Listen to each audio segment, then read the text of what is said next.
Welcome to Certified FETI's webinar series, The Importance of the Interview in Title IX Investigations. This webinar, the second part in our three-part series, is about maximizing opportunities for information.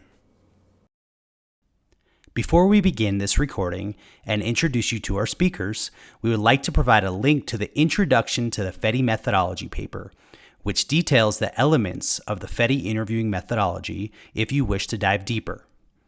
And without further ado, we will turn it over to our esteemed speakers. Hello, everybody. Welcome. My name is Carrie Hull. I am very excited that you are joining us today for the second of our pieces that we're going to be talking about the importance of the interview in Title IX investigations. This is part 2 of a 3-part series. I hope you were able to take a look at part 1 if you weren't able to join us last month. If not, we will make sure that you have an opportunity to take a look at that. We are not going to replicate the information from part 1. We are going to jump right into part 2 today, but I did want to let you know right from the beginning that it is available and you are able to take a look at that if you are joining us for the first time today. So welcome again. We're going to go ahead and get started right away. My name is Carrie Hull. I am currently the Executive Director for the You Have Options program, as well as the Director of Certification for Certified FETI. And then I also operate a private consulting firm where I do quite a bit of work with private companies, institutions of higher learning, and then probably the majority of my time still is spent working pretty closely with teams within law enforcement and criminal justice, both within the United States and then also with some countries outside of the United States. I will be focusing the majority of my time today with you just talking about some ways that you are able to apply maximizing the opportunities for information within the Title IX construct. Particularly, I do have anecdotes outside of that area, but everything that we're going to be focusing on, and especially if you also joined us for part 1, you'll realize that the methodology I talk about, the tips and the practices and the things that we employ, it really does work regardless of what profession you have. So we understand that we are focusing in on Title IX, and we're very happy that my co-presenter is able to join us because he works primarily within the Title IX process, and we'll be able to talk very specifically about any questions that you have in that. But I did want to just take a moment and make sure at the beginning that we ground back to everything that we're going to talk about today in regards to interviewing being applicable, even if you are joining us and you aren't technically a part of the Title IX process, or maybe you are, watching this and hearing about it to assist people within Title IX, but you yourself are not actually part of either that investigative process or some sort of component of it. So I just want to make sure that we understand all of this information. If I was presenting it to a different professional audience, it would be exactly the same. And that's really an important part of the way that I interview. And it's a really important part of specifically the FETI methodology, that it is really neutral and that we make sure that it applies regardless of who the participant is. We're going to spend a little bit of time covering that again. I know we touched on it during part 1, but it's an important component to bring back to, because we really do want to enhance the neutrality and the equity of all of our procedures that we are able to do. All right, I believe Jeff is with us, so I am going to go ahead and turn it back over to him. We're going to see if we can get him to introduce himself for you right now. Well, thank you, everyone, for joining us. I do really appreciate it.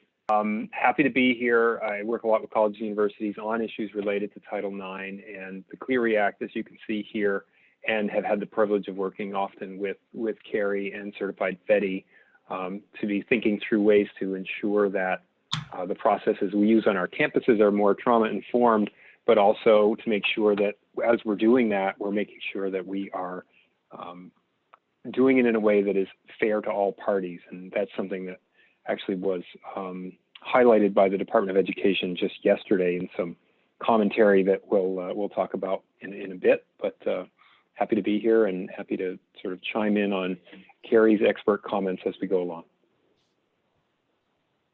Great. And I'm just going to put up for everybody that is on the call right now a sort of information about Jeff's NACCUA Note. And Jeff, did you want to talk just a bit while I have this up on the screen for everybody? They have the link and the ability to get the white paper version.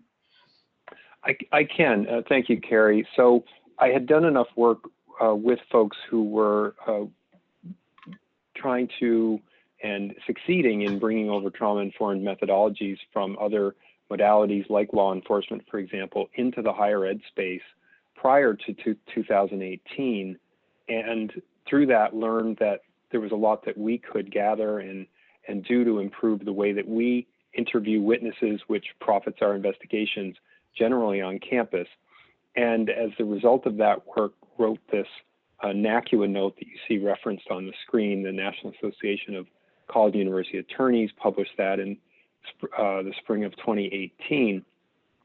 And the focus there really was to try and emphasize that we can use trauma-informed approaches in our investigations so long as we do so in a way that is fair and equitable and is really stressing the need to apply the same principles to all parties, not to just survivors, for example, but indeed to be very balanced in the way that we approach things. So that was really the theme of the NACCUA Note. And then as we knew regulations were being changed between 2018 and when they ultimately were published in May of 2020, in anticipation of that, in July of 2019, I wrote a white paper that was taking a lot of the concepts from the NACCUA Note, removing some of the case law and things that didn't need to be gone through in as much detail, and is available at this link on my website or on the Holland Knight website. And that, again, really tries to emphasize how we can use trauma-informed principles like certified FETI or other approaches you might be using in our investigations, while doing so in a way that is fair and equitable to all parties. And that's something that the Department of Education obviously understood in publishing the preamble, which is commentary of the department to the May of 2020 Title IX regulations. They cited that a bunch of times, 8 times there, as well as citing the NACCUA Note, usually in this context of emphasizing, yes, it's okay if you use trauma-informed principles, but we want to make sure you do it in a way that's fair to everyone. And with the change in administrations, there was some question of how much the current administration would rely on the preamble or retain its concepts. And a lot of those questions were answered, at least in the short term, before we get new regulations, and however long that might take, 18 months, 2 years, who knows. In the short term, it's been answered that the Department of Ed is absolutely relying on the preamble to the regs, and certainly is not going to attempt to undermine the regulatory language at all, which they really can't do by administrative law purposes.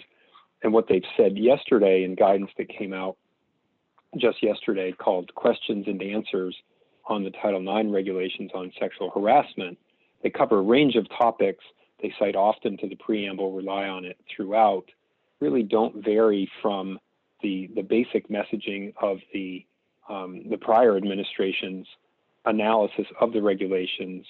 They've certainly emphasized things that this administration apparently is more focused on and cares more about, but they really don't attempt to undermine anything that is in the regulations or even the commentary. And one of the things they ask specifically in a question and answer format is they ask, may a school use trauma-informed approaches when responding to a formal complaint?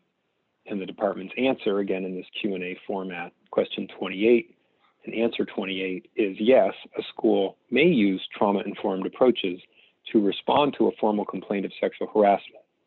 The preamble clarifies that the 2020 amendments do not preclude a school from applying trauma-informed techniques, practices, or approaches, but notes that the use of such approaches must be consistent with the requirements of 34 CFR 106.45, particularly 34 CFR section 106.45 B13. That 106.45 B13 section is a section that talks about procedural requirements and ensuring that your adjudications and your investigations are free of bias and conflict of interest, which would include bias for or against individuals, because you might know them or something like that, but also bias for or against complainants in general or respondents in general. So what they're saying is, in applying trauma-informed techniques, we've got to do it in a way that is equally respectful of the rights of complainants and respondents. And in this statement by the current Department of Education, they cite to the regulatory section, and then in a footnote, they cite to the preamble, and that preamble brings you to a page, and I apologize for all the numbers, but you'll see it in the document. Footnote 93 brings you to a page 30,187 of the Federal Register, which includes a citation specifically to the white paper here. So that all being pulled together indicates that this department is going to continue to emphasize that, yes, indeed, you can use trauma-informed techniques. Make sure you do it in a way that doesn't apply any kind of a bias or for or against complainants or respondents. And I'm really happy that the certified FETI methodology is one that I'm confident in, because it is so explicitly neutral in the way that it goes about its approach. So again, thrilled to work with Carrie on this, and happy to chime in again as we go further through it, or to answer questions about this stuff later on in the program. Great, thank you, Jeff. As we are moving forward today, we're going to be covering specifically within this section the maximizing opportunities for information. Now, part one was making sure that we were able to separate out the interview from the investigation. And once you have that really great foundation, once you really are able to get yourself within that frame of mind that you are just focusing on the interview process, the next step of that is to be able to look at what parts of what you're doing as an interviewer can enhance the ability for the participant to share information with you. I know it sounds incredibly basic, and it really is, because that is a very, very basic fundamental part of the process. Too often, though, we see people move right past this, or not sort of spend time acknowledging how important the process is, or that they just really have to have some sort of frame of mind of what their process is. So that's what I'm going to be spending time talking about today. We're going to start with just, again, a very brief overview of FETI, because we don't want you to be confused when I'm referencing what FETI is, even though this is not a training in FETI. After that, I'm going to spend some time talking about what I mean by a participant-centric process and why you should consider it if it isn't already something that you or your organization has employed or really thought about incorporating into what you do on a daily basis. Then we're going to move on to the importance of what we call empathic listening. There might be different ways that you have either received information or training on components of listening. We, within Certified FETI, specifically focus on empathic listening, and we're going to define that out. We're going to give you lots of examples. Hopefully this is just an enhancement to really good stuff that you're already doing. But it is such a core component of being able to actually maximize that opportunity for information collection that I do want to spend some time on that today. And then last, we're going to bring all of this together and really focus on making sure that you are the collector of the information and you're not trying to connect the information during the interview process. We specifically call this unidirectional interviewing within FETI. So I'm going to give you some components of unidirectional interviewing. And what I want to make sure also that you realize is you don't have to do anything with FETI. You don't have to be somebody that uses FETI. I've sort of taken the pieces out of it that we're able to share with you that will be applicable regardless of what type of methodology you are using. So feel free, if you are not somebody that is using FETI or is not intending to use FETI, I still really encourage you to be looking at this information and seeing which ways you can apply it to any methodology that you are using. All right, we're going to jump right off and get started with that brief overview that I mentioned earlier of what FETI is. It is a science and practice-based interviewing methodology. It is very defined out and specific. And that's one of the reasons myself and the other people that I work with really enjoy FETI. We aren't left guessing what FETI is. It has really clear metrics and guidelines, which makes it really nice for us to be able to both teach it, but also use it. and then know that if I am using FETI, if I am choosing to employ this technique, I don't have to wonder if I'm doing it correctly because I do have those guidelines. There is a framework within the FETI methodology, and it kind of wraps around these 4 components. We're going to spend time on one of them today, which is the opportunities for information. But when you go through FETI training, you're always going to learn about like the science and practice basis of it. You're going to learn specifically about that neutrality and that equity that I mentioned. And then there's also this continuum of the interview experience. This is actually part of what we're going to focus on in the next part of the series. So we won't jump into that today, but that is coming up in part 3. So more information on this this sort of framework is available in our introductory paper. If you are interested in anything to do with FETI, if you want more clarification on things that I'm talking about today when I reference the methodology, this is really where I would encourage you to go. I would encourage you to download this paper, take a look through it. There's a lot of good information in there about what FETI is and what FETI isn't. So I think that's very, very helpful. And that really is going to be the last piece that I talk about today. I won't be sort of bringing up specifically, this is how you FETI or anything like that, because that is not what you all are here to learn about today. But I didn't want to make you frustrated if you wanted more information about that. This is really the best place to be able to go. And then, you know, hopefully be able to learn more if you want to.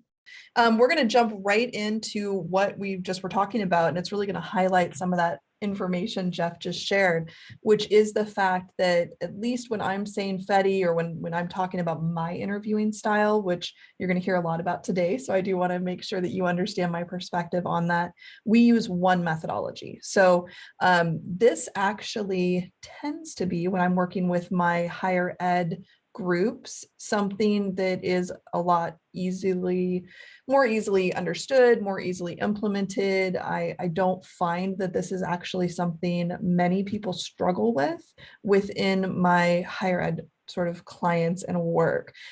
Sometimes there are some professions that might be more inclined to separate out a sort of trauma-informed interviewing style for one part of the sort of investigation, or one part of the people who are involved with an investigation, and then they might use a different methodology or interviewing style for another. That is not what I do. It's not what I encourage people to do. So regardless of the profession, we really want people to be looking at enhancing all of their skill sets uniformly, not only because it's more neutral and more equitable, but honestly, it's more effective. And of course, it's important that people are treated in a way that is compliant and in a way that does not violate your policies and procedures. But also, we want this to be effective, because you aren't looking to just do an interview, write a report, participate in an investigation, and then sort of just file something away. These are people that have actually had something happen. And so we want to make sure that we are training and providing information on things that of course are in compliance with your policies and your procedures, but also just make you a really good interviewer. And that's what I truly believe from the work that I do every day. And probably do, you know, a ton of work. I'm pre-pandemic, I was on the road about 300 days a year. And the majority of that time was actually doing interviews for institutions and for people so that they could enhance what they were doing in their investigations. So anytime that I do this, anytime that I get brought in to work with somebody, I am using the same methodology, the principles, the techniques that I am going to talk about today. I am using those uniformly, regardless of who they are having me interview. And so that is the focus I'm going to be spending on today. If you have questions about that, if you have potentially maybe somebody in your organization or some other people that you work with that do tend to use different methodologies, please ask us those questions at the end of this. I'm more than happy to provide my perspective on that and dive a little bit deeper into that if you would find that helpful. I'm going to spend just a moment here as a reminder that we talked the entire first part of this series about knowing your role, and we're not going to completely ignore that because it continues to impact the information you're going to receive today. Just want to make sure that you remember when we're talking today, you are fully in the role of interviewer, which means you are the collector of information. You are not in that investigator mindset. So we really want to be looking, we use the analogy of dots. You're going to hear me talk about that today. We want to be looking at collecting these dots, these pieces of memory, these pieces of information from the participant that we're talking to, moving that over to us without changing it, but also without trying to connect it or to try and make it make sense during the interview process. What you do with those dots or that piece of information afterwards in some sort of follow-on process, such as an investigation, is fully a separate training. And also at that point, you are in a different role. So just keep in mind, everything that we're going to be talking about today stems from you being in the role of interviewer. Also in this, we're going to wrap up today specifically talking about how to actually collect these dots, and that is that unidirectional interview. As we move forward, I don't want you to think that this isn't something we're going to touch on, but please keep in mind that this is not a training in the FETI methodology, and so I won't be talking specifically about using that methodology to collect the dots, though I will be helping you understand a bit more about unidirectional interviewing. One last thing before we move on to the pieces of maximizing your opportunity for information is just us acknowledging this goal. What is the goal of an interview? So specifically during FETI, our goal is to provide an opportunity for a participant to share as much as they were able to about the experience, those quote unquote dots I was talking about, and then to document their words accurately. So that is specifically the goal of an interview for FETI, but I also just want to say here, that should be hopefully your goal regardless of the methodology you're using. And if you haven't really defined out what the goal of your interviews are, I would really encourage you to do that. Spend some time thinking about that today. If somebody asked you what's the goal of your interview when you do it, and we ask people this a lot, both in training and when I work one-on-one with them, oftentimes I will hear something like, it's to find out what happened. Now, I will just tell you that in my work, when I shift from interviewer to investigator, my goal as an investigator is often to find out the what happened of it. I'm highly generalizing there. It can be more specific than that. But when we are talking generally like this, it helps me realize, oh, that's my goal of the investigation. So what's my goal of the actual interview? And really, it's just to provide as many opportunities as possible for that participant to share. And then notice we're highlighting here in the way that they are able to about their experience. Not trying to gloss over the document accurately, but that's a different one. It is still part of the goal, but I want really to focus that the ability is critical. And because we have to acknowledge that ability is unique and it's individual, that's going to be a lot of what we are talking about today, because the more that we can acknowledge that, the better we are at increasing our effectiveness to get more information from the people we're talking to. And that's hopefully that goal that you also have for yourself, is just being more effective at it. One of the things that we do and that we actually focus on quite a bit, specifically within the certified FETI methodology, is this thing called system of security. So because this isn't a full FETI training, we're not going to have enough time to talk about all parts of the system of security. I just am going to focus on one specific part here that I think will enhance whatever methodology you use the best. For us, the system is a set of principles really focused around providing options, choice, information about barriers, concerns, personal preference during the interview process. So again, keeping in mind, we are talking specifically about the interview right now. And the goal is really to reduce stress and increase those opportunities for what we call experiential information collection. It really just is maximizing their ability to talk to you at the most basic level.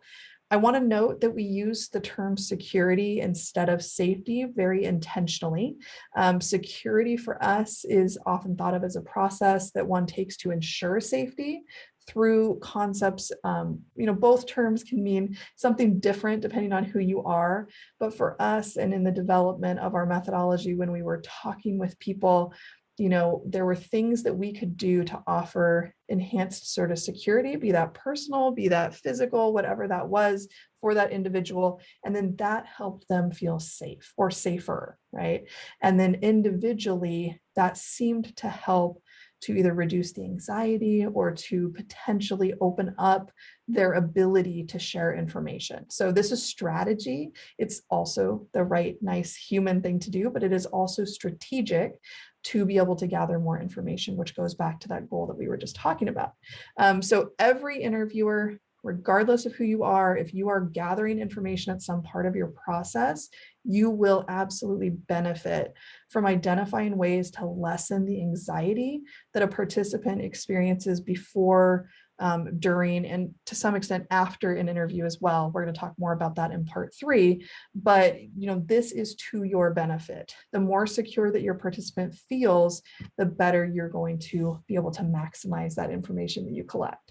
So you're going to see that there's 3 here that we will also specifically give information on, like how do you provide reliable and accurate information to your participant. I want to note here that this is not us saying that we are trying to, in the interview, determine if the information the participant is giving us is reliable and accurate. I just note that because some people can misunderstand that, and it's a pretty big distinction, because if you're doing that during the interview, you are now connecting the dots. That corroboration or refuting information, that's part of the investigation, not the interview. What we mean here with system of security is that the information being provided to the participant, if any at all, is reliable and accurate. So we do not encourage, nor do we train people to trick, to lie, to coerce, to do any sort of gamesmanship or anything like that that might be part of some other interviewing training that you could have received or other colleagues that you work with could have received. That's definitely not part of FETI, nor do I actually think it strategically enhances your access to information. That's as much as I will touch on it unless there's a specific question about that at the end. What we're going to do instead is we're going to focus on the participant-centric part. And this really is wrapping around the interviewer acknowledging how individual every single person that comes in to talk to them or that they go out seeking information from is. This sounds extremely basic. And I want to acknowledge that some people might be going, well, yeah, of course, we want this to be participant centric. I know there's other people that use different words. For us, participant is the most encompassing of everybody that we talk to. So we want to be as neutral as possible. So this just works for us to think of the people we talk to as participants. It does not mean that this is what I'm calling them in the real world. So I'm not walking up to somebody and identifying them outwardly as a participant. Of course, I'm using their name or using whatever name they have given me that they want to be called. This is really about my interviewer mindset, my trying to make sure that I'm seeing each person as a participant, as somebody who is willingly engaging in this process with me, because that's really critical, that people don't feel coerced and that they are driving that process as much as possible.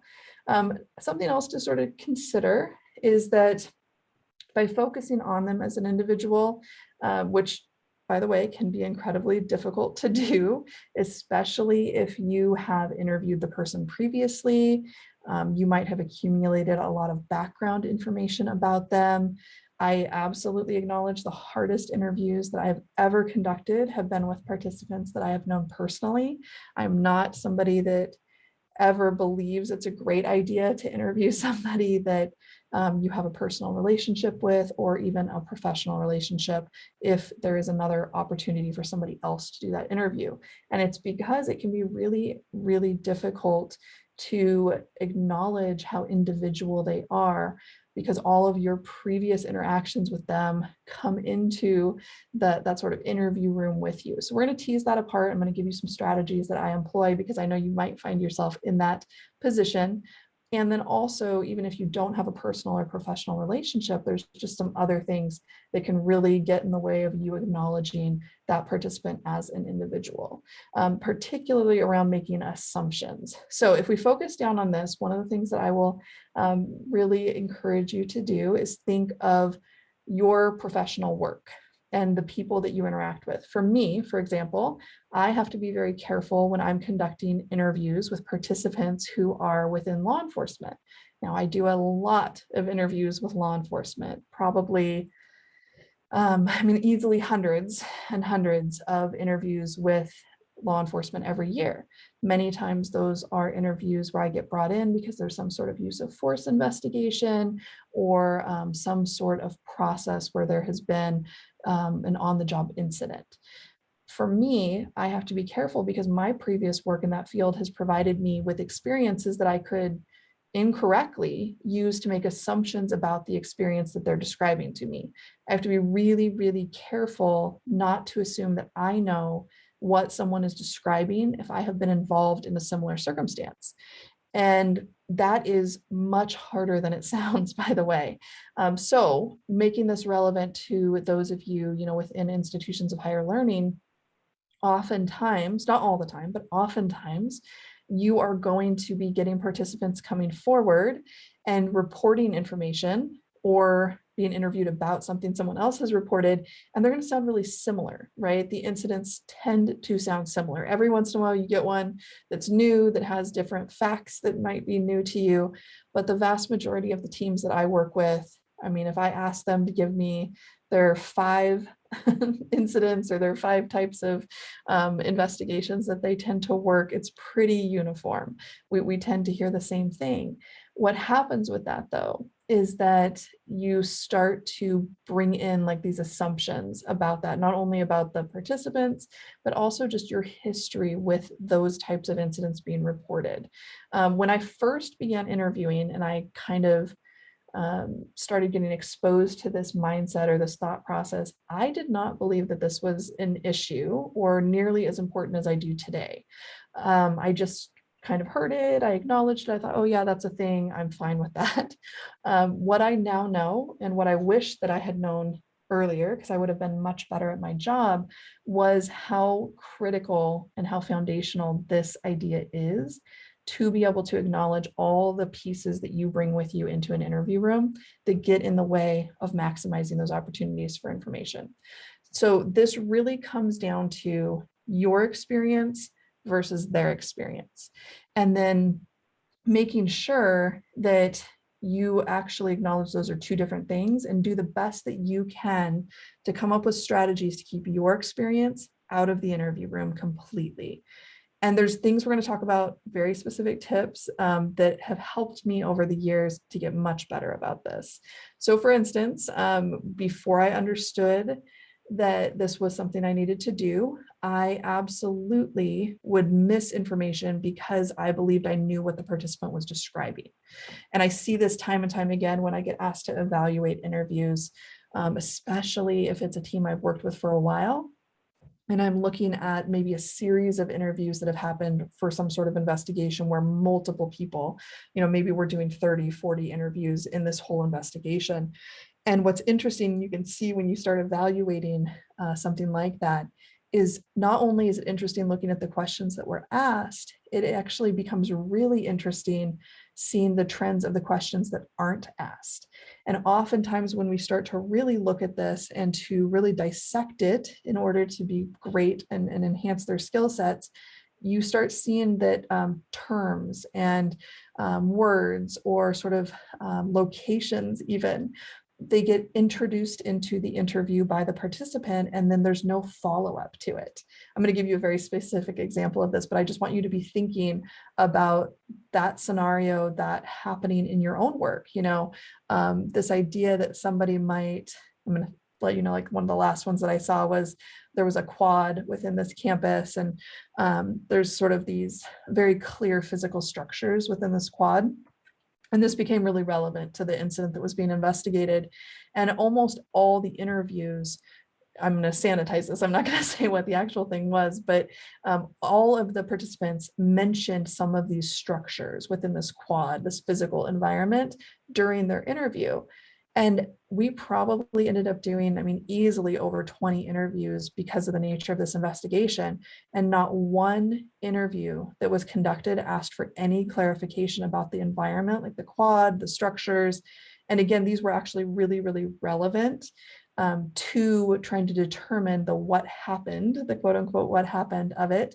But when we went back and we started after action, not during the investigation, but once the wrap up was done and we started asking these interviewers, like, help us understand, this, like, help us understand not following up on this information. pretty much uniformly, everybody said, oh, we knew what they were talking about. And I just want to note here, what is so different about the mindset that we're talking about today is not to look at anything that you're being given by your participant as something that you already know what they're talking about. And you might, I mean, let's say that it is this quad that you've been in, you know the quad they're talking about. Instead of assuming that you know, or assuming that that's the end of the information, just looking at it as, oh, they've given me this dot, if you will, this piece of information of their experience that happened because they were in the quad, just looking at it as an opportunity to get more, not even necessarily about the quote unquote quad, that physical location, but about other things that cueing on that physical location might bring out that they might just not have thought to tell you about. It isn't even necessarily that they don't remember it. It just was, they thought you might not care. And that piece of information that they now give you by saying, tell me more about the quad. You know, what are you able to remember about being in the quad that day? Just things like that, you know, help me understand more about what the quad looks like. You know, and again, I'm using language, like if they had called it the quad, those are the types of things that I would have done. And instead of me assuming, because I also have been to that quad, that I know how they're going to answer those, I am really pulling myself back, reminding myself that this is their experience. This is not my experience, nor is it my interpretation or what I think their experience was. So this is critical. This is really critical to being a really great interviewer, taking yourself out of the process, allowing the entire focus to be on their experience. As another example, here is a section of an interview that I did a while back where I actually thought this was super relevant. This is the exact part of the report from it where this person that I'm interviewing, this was a law enforcement officer talking about how they had a tack light, but he didn't want to use it, had gloves in the pocket, didn't want to mess with it, knew the pocket was going to be loud if I tried to get my light. One of my keepers got snagged.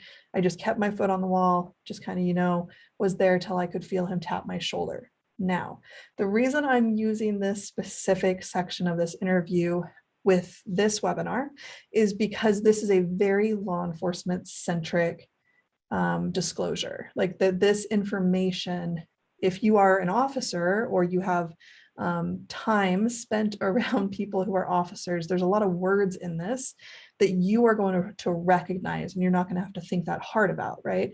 Tack light, for instance. I mean, some people probably know, but some people might not realize that they're just talking about a tactical flashlight, right?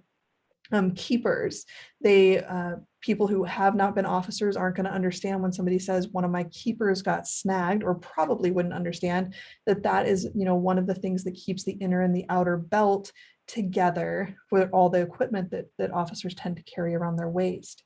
So when I was doing this interview, I didn't recognize how important it was for me to follow up on these things. Like as I'm hearing this information come to me, I'm hearing tack light and automatically it's going in my brain and I'm processing what tack light means to me and I'm not following up on that. And that is so problematic. One, because I might be wrong. Tack light to this officer, to this participant, might have been something very different than what tack light was to me. Same thing for keepers, same thing for any of the other clothing that's being described here. All of which, by the way, was absolutely relevant and needed follow-up for what this interview was being done for this investigation. So some of this sounds like we're being a bit, you know, too much, or it's like, oh, this can't actually be that important. I want to point out here that this is critical. This is foundational to really enhancing all of that information collection. And yes, this is a small example, and I could clarify some of this outside of the interview if it became necessary. So I want to acknowledge that, but just shifting yourself into the mindset of, oh, instead of it being an obligation or something that I have to do, oh, wow, this person has given me a wonderful opportunity to provide more, you know, more clarity, more information for me to collect in this interview and take with me. So what I would have said now, if I was doing this interview, which I didn't back then, this was all the information I got, I would have said, when appropriate, I wouldn't have interrupted, but I absolutely would have said, help me understand tack light, and just let that person go. It might just have been a one quick, oh, I'm talking about my flashlight, right? Great. Or tell me more about your keepers. And even if it wasn't an explanation of what a keeper was, that might have gotten me more information about what was happening when it got snagged. There's also tons of other cues and questions and prompts that you can use. I just wanted to specifically talk about these two things that should have been followed up on.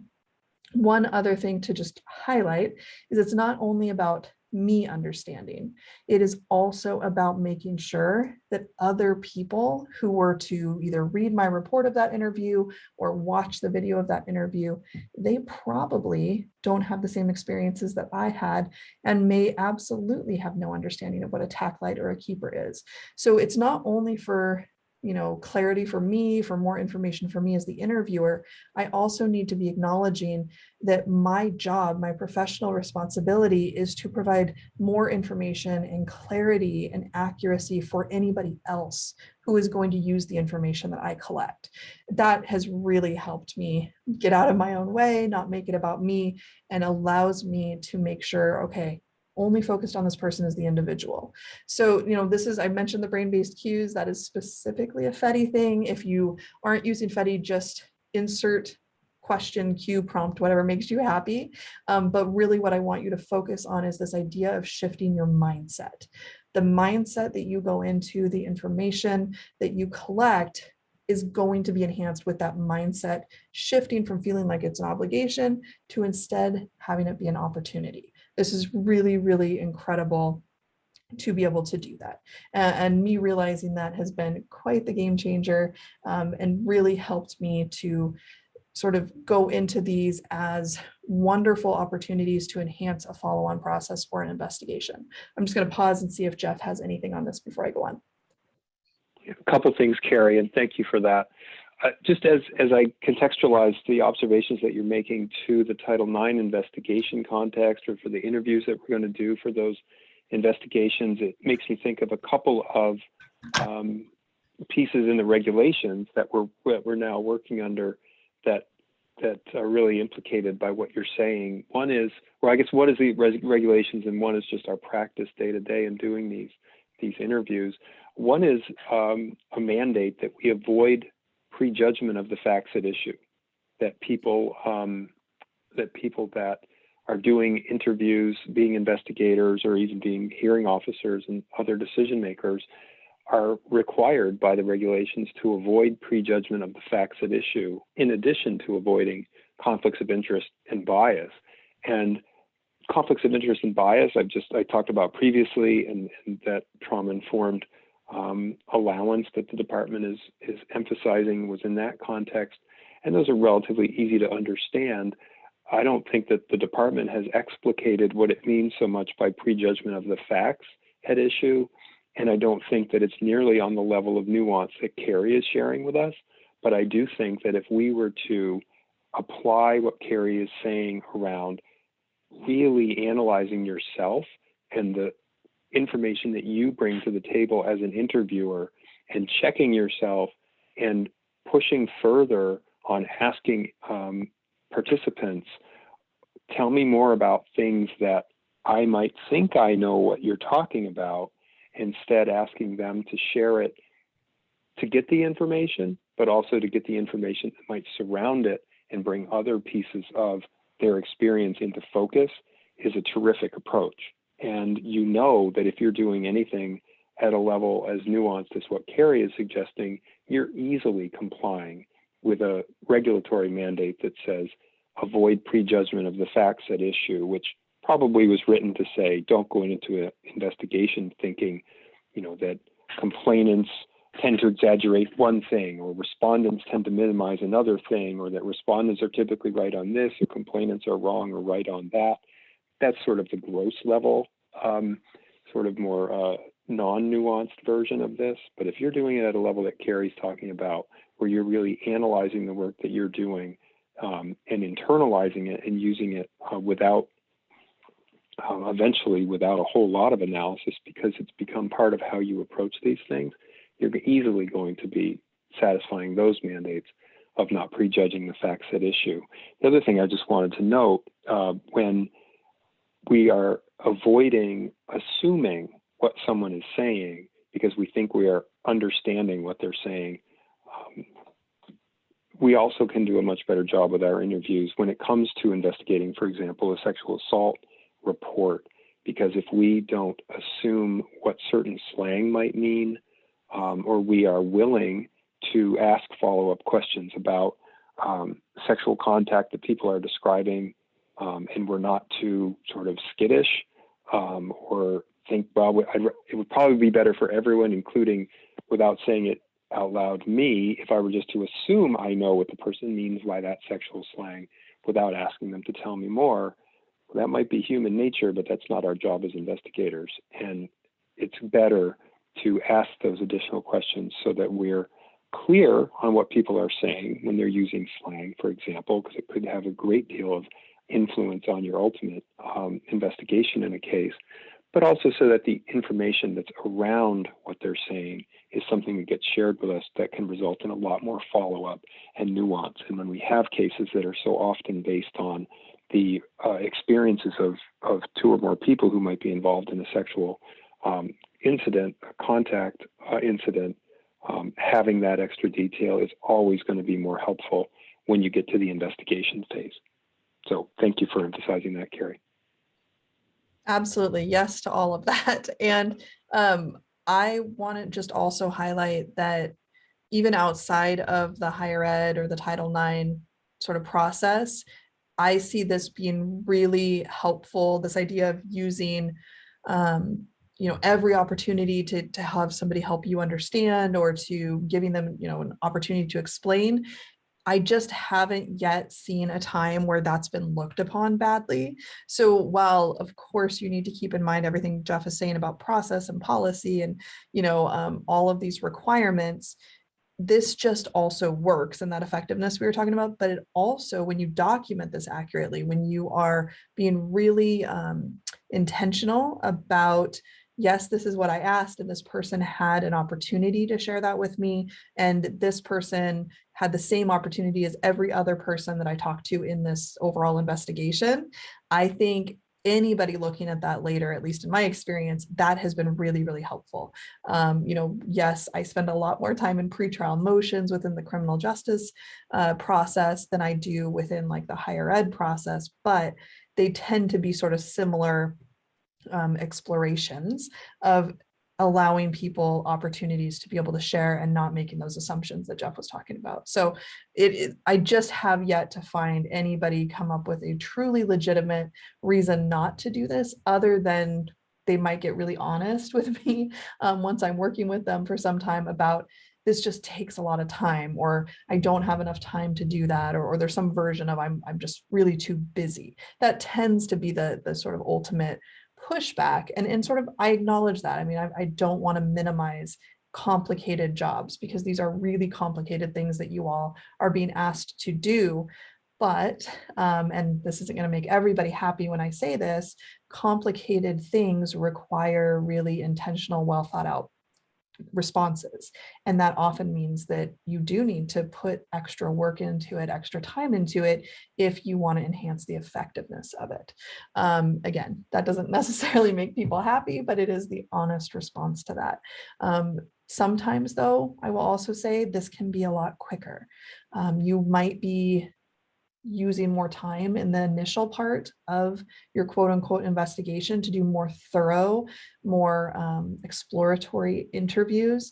But what I've seen come out of that is oftentimes that helps enhance and sometimes speed up the actual investigation process, because you have more information to either corroborate, refute, or gather more information about to come to some sort of conclusion within that investigation if you can. So also the mindset can be around just like being realistic about where you're spending time in the process itself, and not thinking about it as, oh, I don't have an hour to do an interview because I have all these other things to do.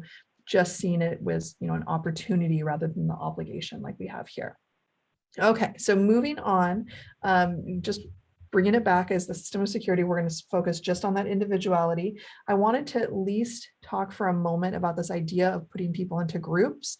And the reason I want to talk about it here is I see this happen more with my teams that I work with within higher ed than any other profession. Now, small sample size, I acknowledge that. I'm just one person working in this much larger process, but I'm seeing enough of it over like the last 5 years that this is why I want to at least touch on this. I think it's a normal human response to try and group people into categories. Totally get it. I understand the reasons how it happens and the reason often why it happens, but it tends to be particularly problematic as an interviewer because it enhances those assumptions that we were just talking about. Things where you are assuming like a social identity, or you're making an assumption about what somebody might need in regard to safety or assistance because of a group that they either have self-identified with or that you have mentally put them with, can be really, really problematic. So I just want to note one of the very key things to do to enhance yourself and being effective here is to avoid categorizing any of your participants. Most people, when I ask them if they're doing this, if this is something that they actually do, are going to tell me no. It's been pretty rare that somebody's been honest that this is happening. But if we really dive down, if we look into their process and we get to have those really good, honest discussions with each other, this does tend to come up where somebody will be like, well, yeah, and sometimes I'll hear things like, oh, this is my frequent flyer. I hear revolving victim quite a bit. Not things that people are going to say publicly, not things that they're probably, hopefully, going to be putting into a report. But this tends to be the sort of like the colleague to colleague language that I might hear, the banter that I might hear if I spend enough time with a team. This is particularly problematic because even if it's joking, which again, I don't agree with, I think that's problematic for other reasons, but if it's there and it's part of the culture that you're working in, it can really influence your mindset. It can really influence, and I think in a negative way, the opportunities you're going to provide certain participants to provide you more information. And you might also incorrectly hold things against somebody, or potentially make an assumption that somebody isn't going to participate with your process when they might if they were given the opportunity. I see that sometimes. I also see that information can really sort of negatively impact the narrative that somebody gives. For instance, one of the ones that I see the most is interviewers refusing to interview somebody because they believe this person is not going to tell the truth because of their association with other people in the process. The one that comes to mind that I just recently worked was somebody who said to me, oh, I don't need to interview this person's girlfriend because of course she's going to say what he said. I mean, that was almost, verbatim what I was told. And so there's a lot of problems with that, but also there's just such a foundational misunderstanding of viewing it as an opportunity for information. So could this participant who is identifying as the girlfriend of this other participant or respondent in this instant come in and just lie, quote unquote? Sure. But it's not my job as an interviewer to make that determination. And it's definitely not my job as an interviewer to assume that that's what's going to happen and take the opportunity away from this person to come in and tell me what they're able to about this particular experience, like this particular thing they were involved in, or even if they just knew about it, right? Maybe they were just a testimonial witness or something like that. So it's just shifting it. And I see this enough that it really is problematic. So just try and reflect back on your own process, reflect back on your own organization, and see, how many times are you not making the phone call? How many times are you not following up with somebody just because you're thinking internally, maybe not as intentionally as you think you are, but maybe there is some component of, well, this is just going to go nowhere, so I'm not going to do it.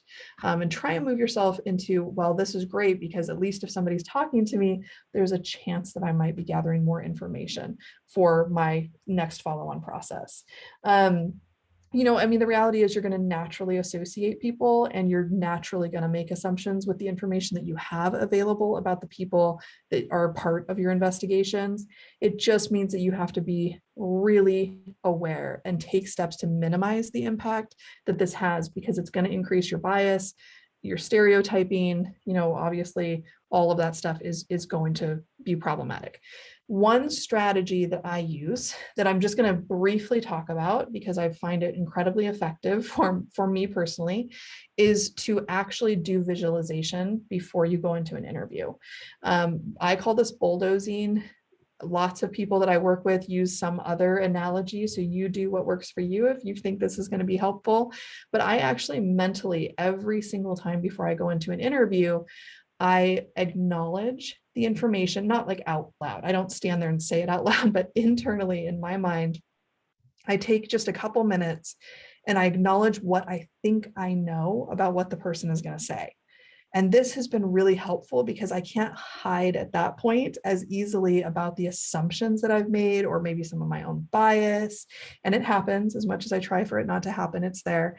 But I kind of have to own it. I have to be responsible for going, oh, yep, that's there.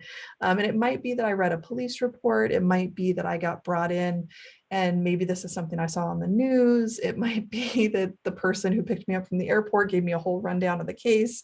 Whatever that is, whatever that information that I think I know, I acknowledge it. I try and, really, really see it in my head. And then I mentally run a bulldozer over all of it. And I really do this. I just take it out. And in my head, that helps because I try then to go in with what you see here as blank as possible into every interview. And it could be my 5th interview with the same person. And I'm still going to go into that space saying, this is not my experience. I don't know what quote unquote happened. I'm just going to keep myself in the position, in the role of information collector.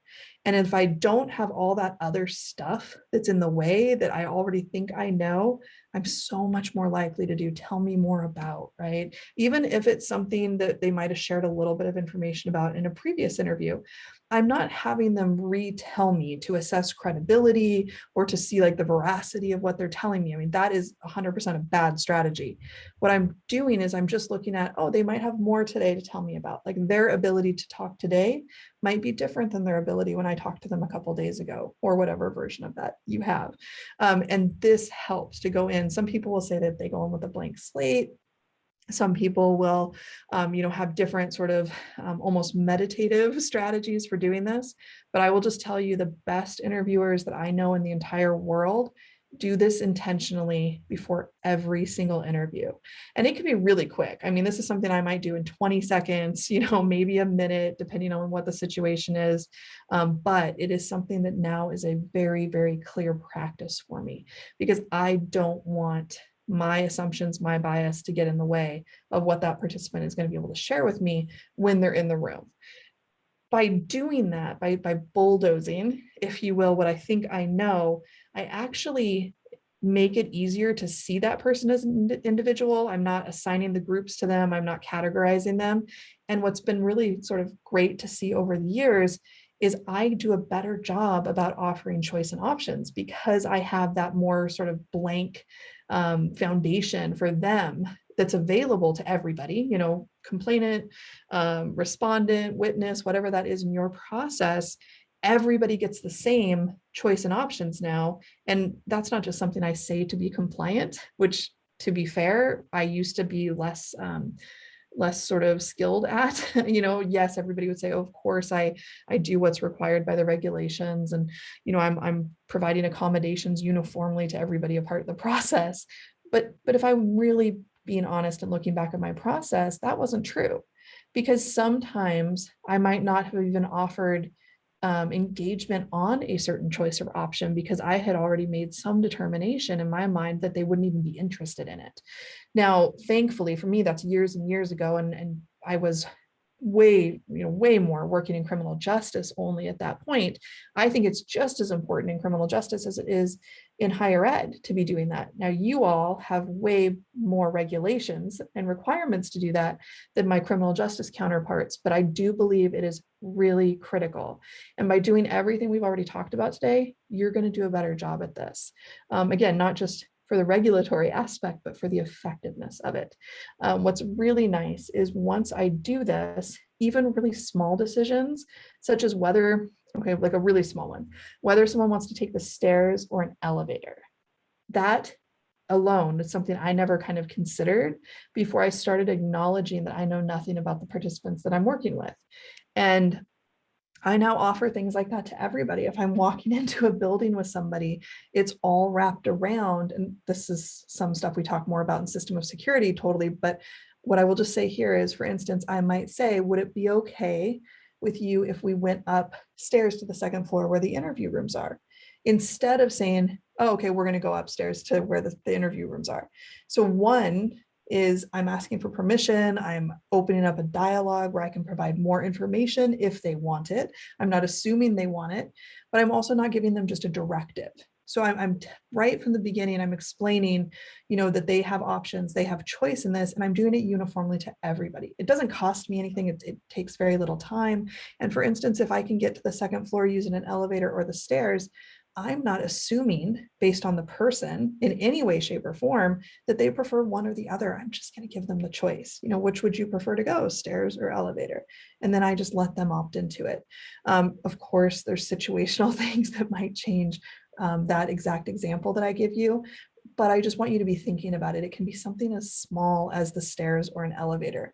What you're also demonstrating to them in a very meaningful way is that you want them to feel secure during the entire process. So let's say you're doing stuff like that before you even get to the interview room. What you've already communicated to them is that you actually want to hear from them and you want them to opt in rather than be told what to do. That has been really nice. It sort of forced me to realize how directive I was in a lot of my communications with my participants.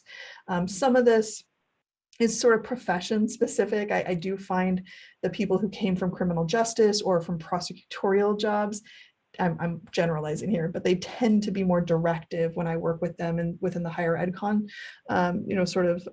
confines. But I've seen this from everybody. Some people just get used to the process that they're in and it becomes very directive instead of very choice driven. For instance, saying something like, come with me versus would you be okay if we headed to the interview room? Those are two very different things. One communicates, choice and the options like we were talking about, and the other really communicates that you're going to do, things that are best for you, and the person's just sort of along for the ride. So things like that are really, really important, and it really helps keep me in that interviewer role that's all focused on them and really participant centric. I think Jeff probably has something for this, so I'm going to turn it over to him. Thanks, Carrie. When I saw the bulldozer graphic and heard you talking about bulldozing what you know, it just occurred to me that a lot of our participants are going to be wondering about their process and how they're tasked with doing different things. And sometimes we're investigators and sometimes we're interviewers, and we try to separate those things so as not to affect the way that we ask questions of folks and do interviews by prejudgments that we may have based on who else we've talked to or what we've read. But to be realistic, the process often involves sitting down with a file, looking through complaints, the reports that you've received, thinking about your prior interviews of other people. How are you able to separate those roles when you're, and you may not have to do it, but I'm telling you, we have to do it. How would you suggest that we try and compartmentalize these different approaches of being an investigator who does have to juggle many pieces of a case at once, while also walking into each interview that are necessary to do a good investigation with a mindset where we have bulldozed what we think we know based on what other people may have said?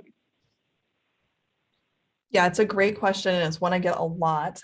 What I have to do when I'm in those exact situations is really just shift my focus to, instead of trying to get somebody to give me a comment on something that I think I know, what I want to do is I want to induce information from them about it. So I don't want like a sound bite, if I'm kind of thinking about it in a really almost analogy type way. I don't want them just to give me this really short sort of yes, no response or comment on it. I'm still going in there, even if it is something that I have to go in and more traditionally, I might have thought like, oh, I'm going to confront them about this. I see that a lot, things like that. So instead, I'm like, nope, my role at this moment, even if in my role in all the other stuff is investigator, if I'm going to go in and there's this thing that I need more information about in order to make an investigative decision, internally, I'm not saying this outwardly to anybody, but internally I'm an information gatherer, I'm information collector, I'm interviewer right now. So I'm going in and it's like, tell me more about, help me understand. What, if anything, are you able to share with me about this thing? So it's not at all that you are removing those requirements, because I actually think if you were to remove those requirements, you're less of an effective interviewer, and you're definitely not meeting your professional obligations as an interviewer. We actually say the opposite. So we're not saying don't ask. We actually believe you're professionally obligated to cue, prompt, question, and ask. It's just that it becomes really critical how you ask that. And then also all these other pieces of what we're talking about, like what's the setup? What is the opportunities that you've provided somebody to enhance their ability to share this with you? That's sort of that difference in the mindset between I'm going to collect the dots versus I'm going to take them and connect them somewhere else. And this can be really subtle and really quick, and you might swap in and out of those roles very, very quickly. And as you get more adept at it, if it's something that you are drawn to as an interviewer, it's just going to sort of become second nature to you. So is that helpful, or did you want more follow-up on that, Jeff? Oh, that's really helpful. And I think that the idea is that, sometimes when we're introducing these concepts, particularly to folks who are experienced as investigators, but who maybe followed a more traditional approach of, I'm going to outline my questions based on the formal complaint I received, and then I'm going to move forward and ask my questions using the elements of the policy violation to guide what I feel like I need to get from this witness party, what have you. That kind of an approach is something that folks have learned and been experienced at over the years. And so to be able to stand back from that and be very analytical and self-critical, that is something you might be doing that might actually be driving the way you ask your questions and limiting the opportunities for information sharing, is something that we need to be thoughtful of. So the idea of saying that there is this really bright distinction we try and make between interview and investigation, and that there are very good substantive reasons for that, because it's overall going to enhance your investigation by doing really excellent interviews that are very open-ended and are really about the participant's experience, not your imposing your agenda on them. That's something that is so crucial to do, but we have to be able to shift gears very quickly and be analytical about what we're doing. And I just like the approach that you're sharing about how you do it. So thank you. Great. No, that's good. I hope that's really helpful. And I definitely never want people to feel, I know it can be normal, but I don't ever want people to feel like, oh, this is so different than what I'm doing. Or sometimes I'll hear from my teams, well, this sounds all great, but this goes against my policy. And I bring this up because something Jeff just said made me remember, where sometimes there is really specific training you might have gone to that, maybe there just wasn't information available at that time about really the differences between collecting versus connecting it, because a lot of this information was not available when I first started.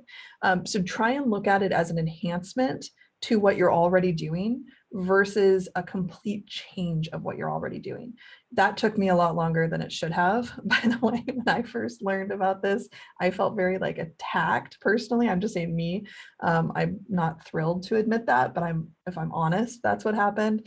And it took me a while to sort of get over myself and realize, oh no, this is just something that as I started using little bits and pieces of it, it actually made my job easier, because I was putting more cases together. I was, clearing more cases, all of that type of stuff. So I just want to throw that out there, that you might feel somewhat boxed in by process or policy. And sometimes when you really just look at, oh, is there really anything that limits me going in? And instead of following something down by going in with a ton of questions, you can still take those questions in with you. I would just look for opportunities to ask them in a more open way, because absolutely, there's nothing even in the FETI methodology that says you can't go in and ask a pretty specific question as long as it's not leading. You can still get really specific without leading. So for instance, you might go in and say to somebody, it's hard for me to even do this, by the way, to come up with like a really traditional question, but you might go in and say, what were you wearing that day? Right? So that's a really specific targeted question that you might need to know for all sorts of reasons. And instead, just saying, it costs you the same amount of time to say something like, what are you able to remember about your clothing? And they sound similar, but they're very, very different, and they speak to the brain differently. You're also acknowledging ability in one, and in the first one, you're sort of it's sort of a, you either are going to tell me or you're not going to tell me. Whereas the second one, it tends to be a lot easier for people to go to whatever part of their experience, whatever part of the answer to that actually was relevant or encoded in their brain, something that they remember. And you tend to get more of that free-flowing narrative that might get you other stuff. So it might have nothing to do with what they were wearing, but it gets you all of this other information that you never would have been able to come up with a question for anyway. And that's really the heart of what we're talking about today, is just maximizing those opportunities for information, looking at it as a possibility instead of the obligation of going and having to do it. So I'm glad. Thank you, Jeff, for bringing that up. So just because we're mindful of time, and we know Jeff and I can obviously talk about this forever, but I know you all have things that you need to do. I wanted to sort of boil this down to just 4 parts of, for us, the participant-centric process. I'm going to go through these somewhat quickly. That way we save time at the end if you have more specific questions about them.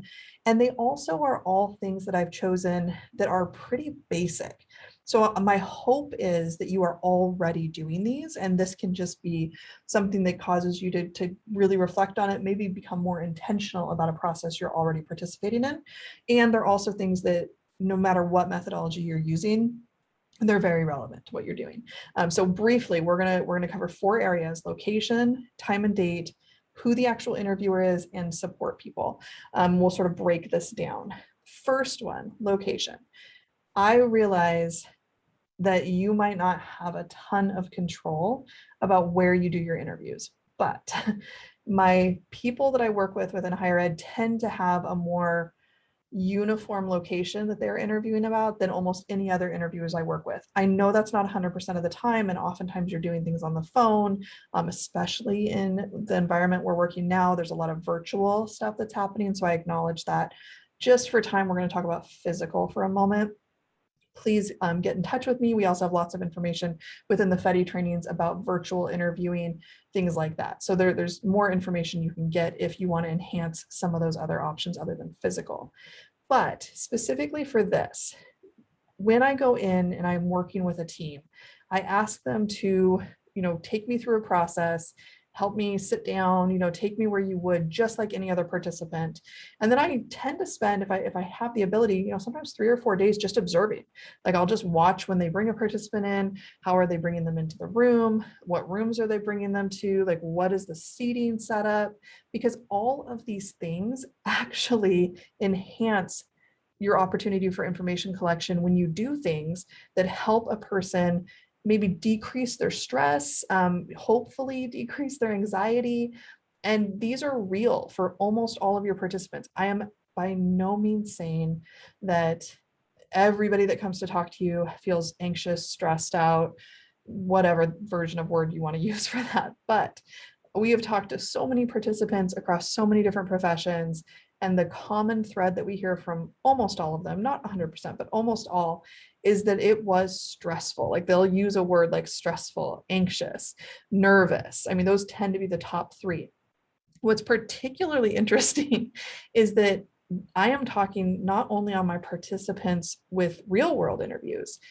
We get the same top 3, anxious, nervous, stressed, when we are talking to the people who are attendees in our trainings, and they're going in and they're a participant in an interview where somebody's going to do a training interview. So this is pretty uniform, that this just tends to be something that causes people anxiety or some form of, something like that. If we know that, it just would sort of be common sense that if we can do certain things to help lower that stress or that anxiety, you are going to potentially open up that opportunity for information, because the less anxious somebody is, I'm highly generalizing here, the less stressed it tends to be easier for people to recall information. Nothing's 100%, but we definitely see, and if you just think back about yourself too, it's much easier to recall, it's much easier to answer questions if you're not stressed out about the environment that you're doing that in. So I just would offer a couple quick things depending on where you're talking to somebody. Seating is critical. I don't see this too much with my colleges and universities, but there is some training out there that sort of bleed over from criminal justice, where they might say like have somebody in a different chair. Some people think that increasing discomfort can help power dynamics be really good in a room. Like, we could not believe anything like that less. We really believe that somebody should be able to, unless there's a genuine security concern or safety concern, or some genuine reason that you can't do this. We think if there's 2 chairs in the room, whoever the participant is gets to choose first. So, most places that we work with, I don't see people do that. Many of the places that I work with specifically colleges and universities, I'll watch somebody, they will bring the person into their office. So there is very little choice and options about the location. And they will say things like, oh, okay, go ahead and sit here. And then they'll move and they'll sit behind a desk, which is very clearly a position of authority. It very clearly puts like this giant physical barrier between them and the person that's talking. Sometimes I will see people pull their chair around so that at least they're both on the front side of the desk, which is definitely an enhanced, better option. But ideally, even in those, I'm just giving a very short example here, even in that, what we would say is prior to going and getting the person for the interview, move both chairs to the front of the desk, if like that's the situation you have, and then just ask the person like, oh, would it be okay if this is where we spoke today? And then let the person, choose wherever you'd like to sit, and let that person choose where they're sitting before you sit down. Yes, there is some implications if you're using a camera or there's some recording stuff. I'm happy to talk individually about those, but at the very most minimal basic level, just allowing somebody to choose where they sit first helps sort of soothe that anxiety. It's not going to be the perfect fix for everything, but you are communicating even on a very small level that they should be able to choose, and that you're not telling them, and that you are offering choice and options, not just during the interview, not just during the process where they get to choose what they talk about, but in the physical environment that you're doing that. So that's, I'm not going to spend a ton more time on location just because, we don't have time to dive in, but just know that this is something that has a lot of thought behind it. I'm just showing you very quickly the interview center that I'm actually doing the webinar from today. This is one of our interview centers that we use. Believe me, I 100% know this is not the setup that most people have. I wish it was, because it would really, help you do your work. The reason I'm putting this up here is just quickly to point out some things that we have found be really, really helpful if you have the environment that will support any of this. The biggest one is lots of different options for sitting that are not limited with the arms. So I see like people put chairs into spaces that have really high arms and that are really uncomfortable for people who have bigger bodies to sit in.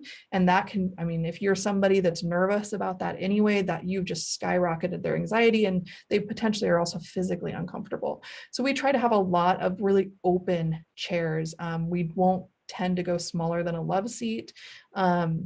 And if we do have a smaller chair than what you see right here, we tend to have it so that the arms are not going to get in the way for someone if they were to choose that seat. We also like to have an environment where seats can be removed, which is why you see this one here, in case there's a wheelchair. We've had medical beds wheeled in, things like that. So again, I realize like a specific interview center is going to have more needs than most of your institutions. I just bring it up because you should, if you have the ability to do it, be putting thought into where are you doing this information collection. If you think about it, almost every part of your investigation centers on the information you collect from your interviews. They are so incredibly important and critical to you having any sort of, not any, but maybe being really effective with the success of your other process, that anything you can do to be more effective, to get more information collection up front in this interview is worth your time. It is worth your time to think about where are we talking to people. So for instance, your office probably doesn't look like this. but is there an ability for you to, do what we have here? So you kind of can't see, but we have individual packs of Kleenex at every single seat that somebody could have. We have individual bottles of water at every single seat that people could have. Just, it's just there. That way it's not obvious where we want someone to sit. They get to come in and they get to decide it. So just be thinking about that. Again, happy to jump in and answer specific questions if you have something about your location. What you're probably left with is a bit more of this first picture. I cannot tell you how many interviews I have done at a break table, a table in a hallway, a classroom. I mean, there's been so many interviews that I've done in a theater style classroom. So we realize that it is continually fluid. It is absolutely going to change depending on just the situation that you find yourself in. But I also just want to point out that it's not uncommon for me to do interviews in the environment you see in that middle picture. So while rarely am I actually in their cell with them within like a jail or prison environment, often my participant is coming from that location into a very small room very, very quickly. So, everything that we're talking about, there are ways that you can enhance that type of environment. And most of it tends to be like, is there anything that I can tell you about the interview room that we're talking in today? Would you like more information about this? Would you like me to try and find a different location? So even if I can't find a different location, I often will ask my participants that, mainly because I'm trying to assess if the interview space that they have given me is going to be a barrier. So if they say, yeah, I'd like you to try and find another space, I will let them know. I will go talk to whoever and see if that's an option for us, but help me understand more about that, because now they've opened up my opportunity to be able to assess a potential barrier that I just might be totally unaware about. There could be something that's, for instance, maybe they had a really bad experience in that room. I would rather know that before I jump in and start doing all this information collection. So just little things like that, looking at it as, again, an opportunity to get information from people versus this is just what I have and the person's going to have to deal with it. Moving on, the second thing is date and time. And this one is particularly easy. We do get a fair amount of pushback on this one because most people will say, I'm only allotted an hour to do my interviews. I have a very complicated schedule. I don't have a lot of options to allow participants to choose when they talk to me just because of the environment that I work in. All of that is understood. What I will say to you is, even in the situations where I am deployed to something that's like in progress, like a really significant event where it's highly unlikely I'm going to be able to give a lot of choice about, let's say, time and date, I still am trying to find, if I can, if I'm talking to the person at all beforehand, even 5-minute increment differences. So if I'm trying to set up for somebody coming to speak with me, I might say, would 5:15 or 5:30 work better for you? Right? If I had that option to do it at 5 or 5:30. And even just that little bit of turning it back over to them and trying to communicate that I'm going to try and make my focus be on what's convenient for them versus what's convenient for me. And honestly, in the end, it's just a half an hour difference for me. It could even be shorter than this if you had that. I found this to be really helpful. I still get shocked by the amount of participants that talk later about interviewers that do this and how much they appreciated that they asked.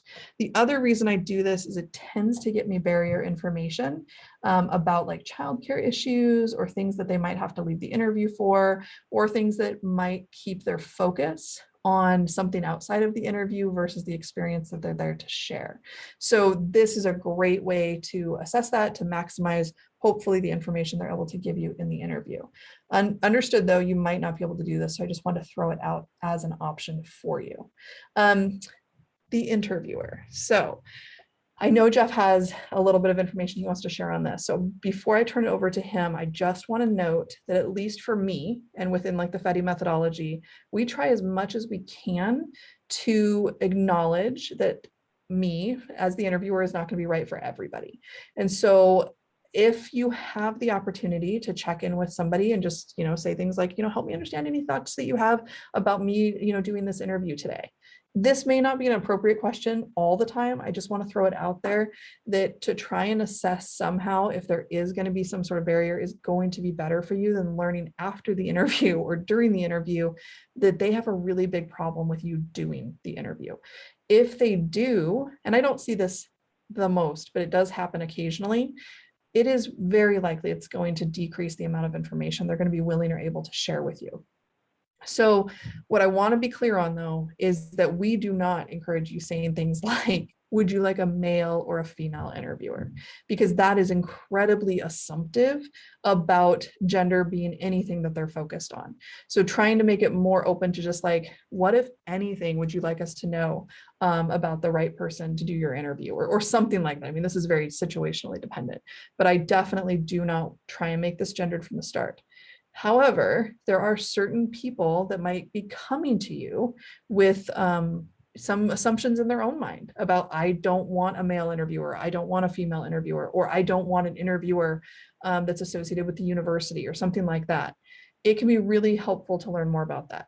So if you are hearing people express specific identity needs or wants around the person who's doing the interview, just be conscious that you're better off not to shut that down, but to explore it. So help me understand. Tell me more about that.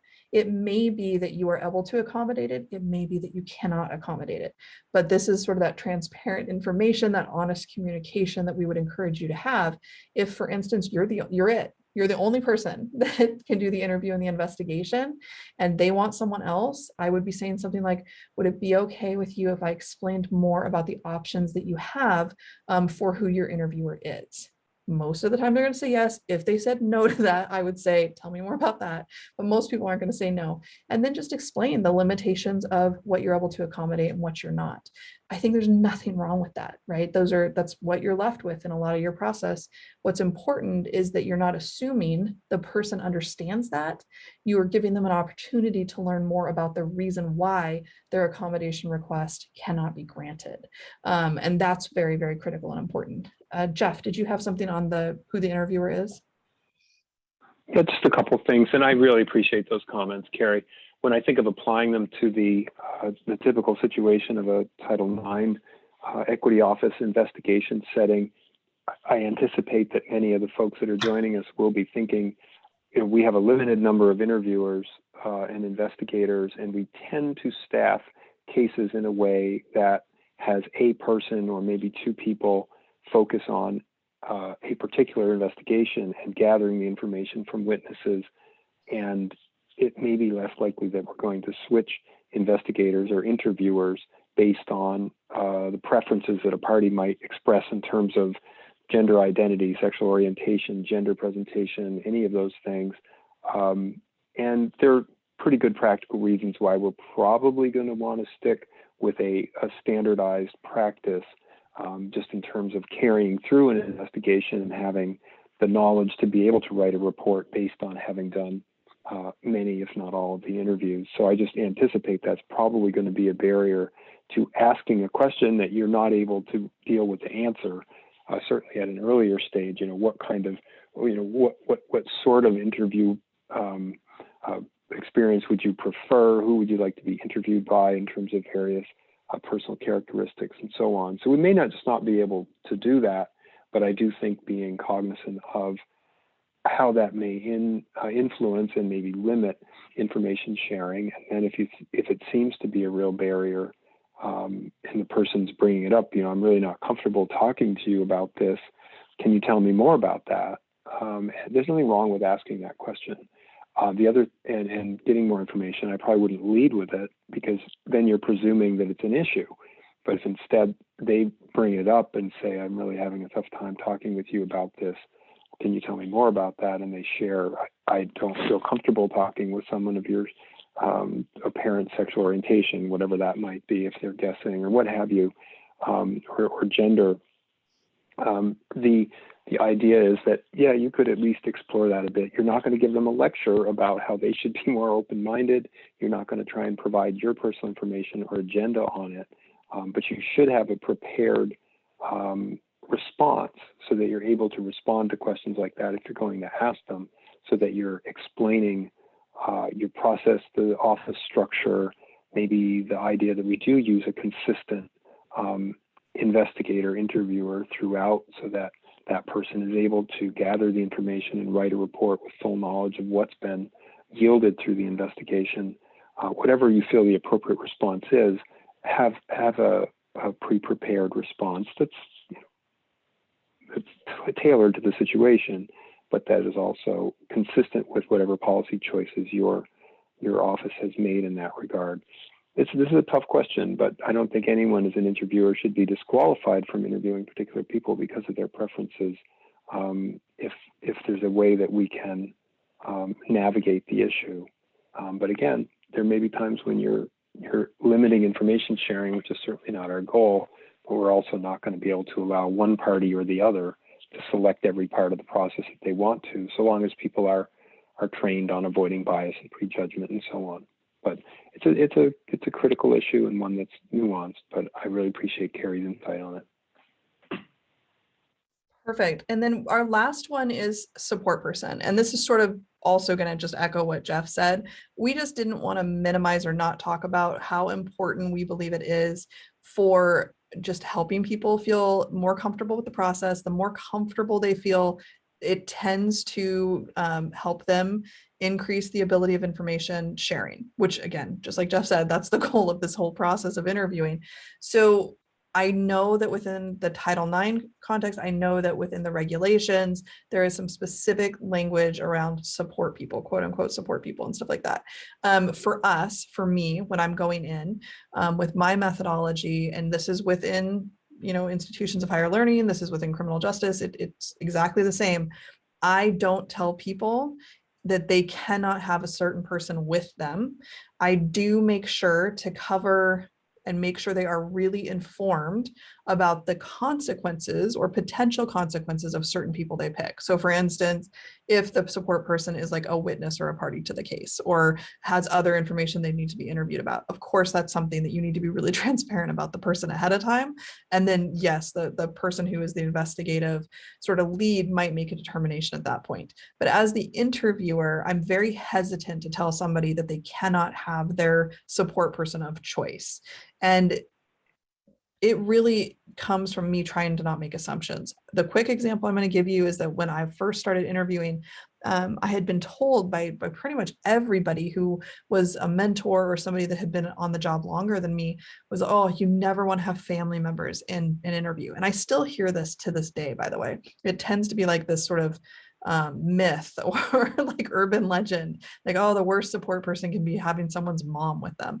I just haven't found that to be the case. As long as people are fully informed about how important it is for me just to hear from the participant, and if you're in the role of support person, that you're not answering questions for them. Obviously, this is different if it's legal counsel and there's things like that, but I'm talking like non-legal counsel support people. It is just really clarifying what the purpose of that interview is. And it's really easy for me to do that when I'm using methodologies like FETI, because I'm able to say really clearly and really honestly, my whole goal here is just to help you be able to share what you can about this experience. And then I'm going to document it accurately. Like, I don't have any other agenda other than that. And most people are going to be reassured by that when that is genuine and when that's what I'm actually doing.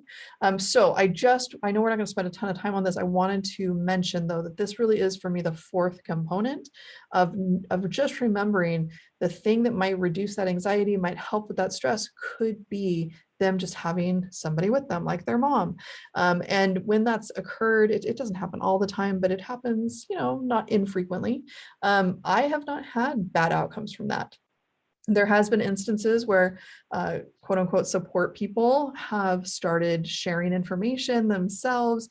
And at that point during the interview, I just make sure to check in with the person who is actually the focus of the interview and say, would it be okay if I explained more about the interview process before we continue?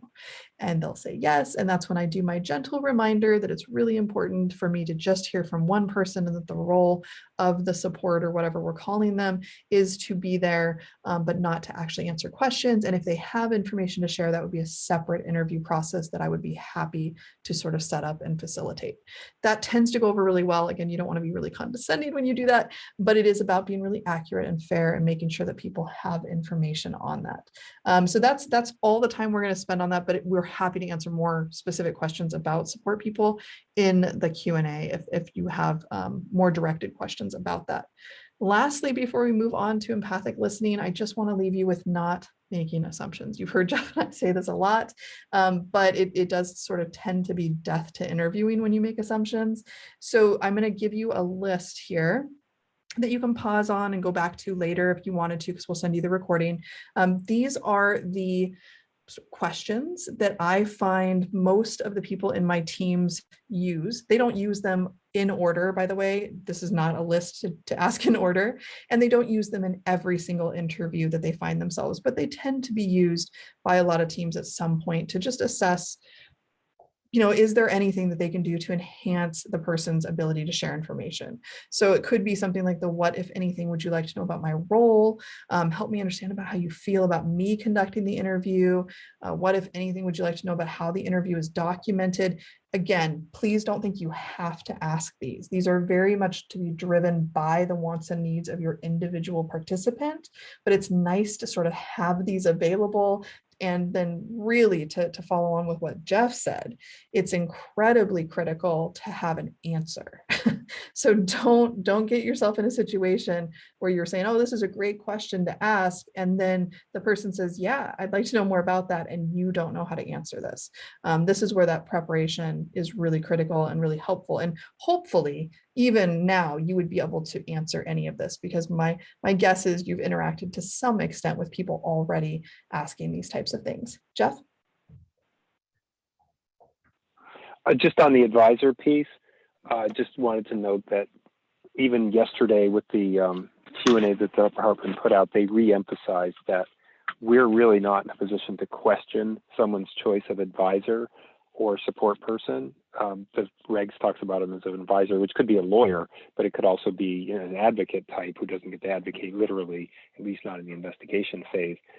Or it could be a support person, anyone, a victim's advocate, a survivor's advocate, a parent, a best friend, a roommate, could be anyone, that they get to choose.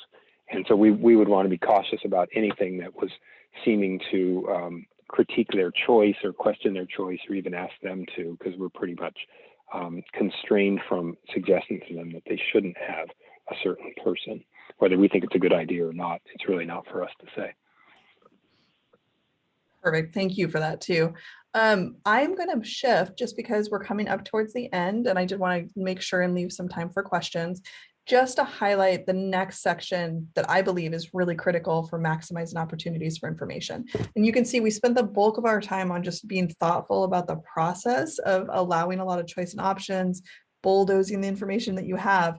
But then I think it would be a disservice if we didn't say, what do you do once you're there? Like, so you've done all that, you're good, you're in the room, and now you are sitting with this person and they are talking to you. They're sharing with you what they can about their experience. It now becomes really critical for your professional skill set to know how to actually listen and what that means. So for me, again, I mentioned we talk about empathic listening here. You don't have to use this language. There's like 5,000 other things that you could call this. But for us, this really requires extending oneself in what we call genuine empathy. And it's in order to understand the experience, perspective, and point of view of the participant.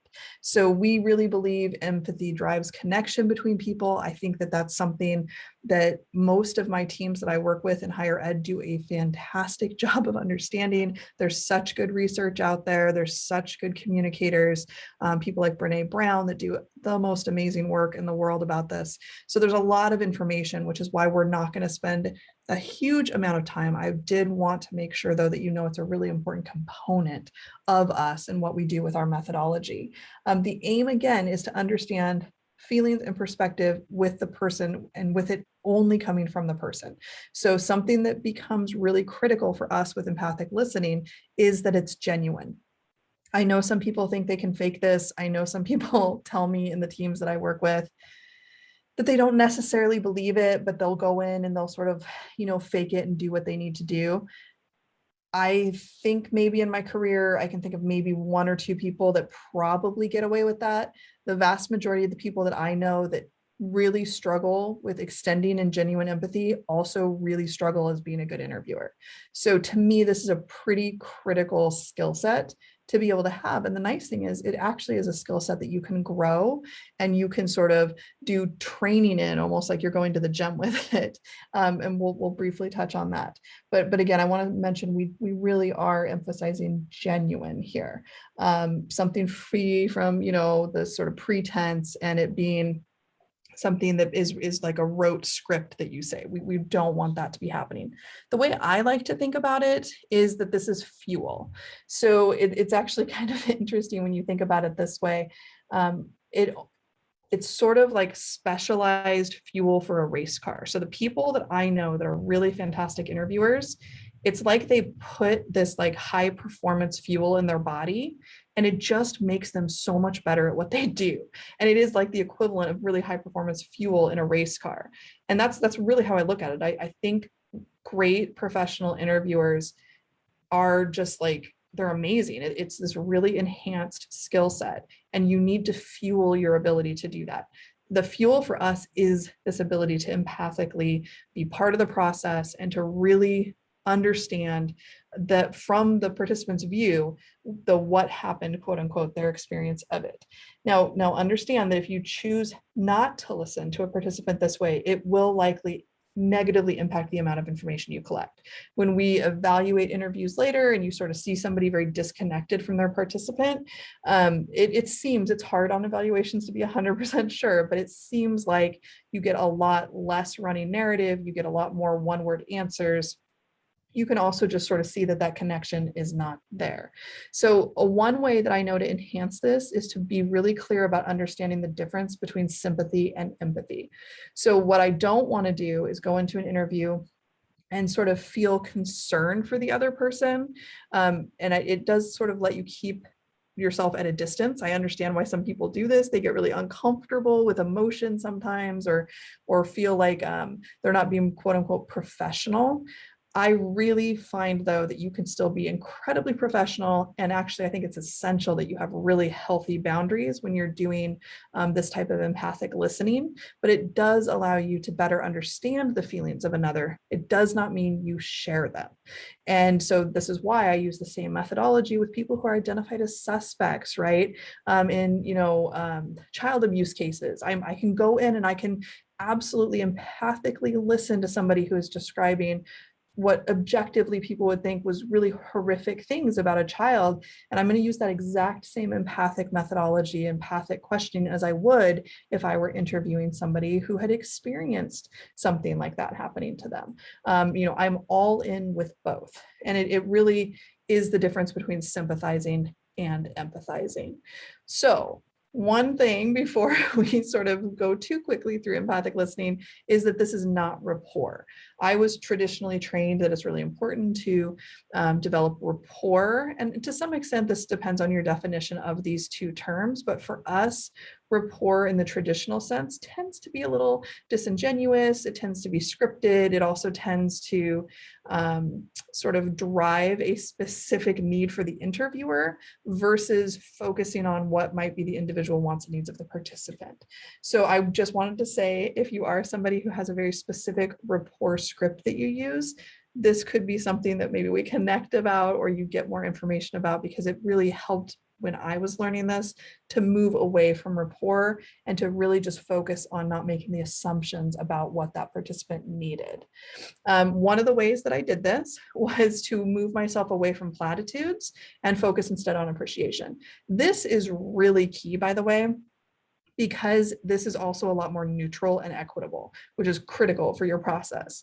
So we do not encourage people ever to say, I'm sorry this happened to you, that sounds hard. Both of those, by the way, are opinions and they can be really problematic. they also can come off as incredibly condescending to your participant, even though very likely it was really well intentioned and that wasn't what somebody wanted their participant to feel. But we have heard enough from participants things after the fact, like, yeah, I don't know why they were sorry, like it didn't happen to them, or things like that. What that has moved us to is just showing appreciation. And this is that genuine piece.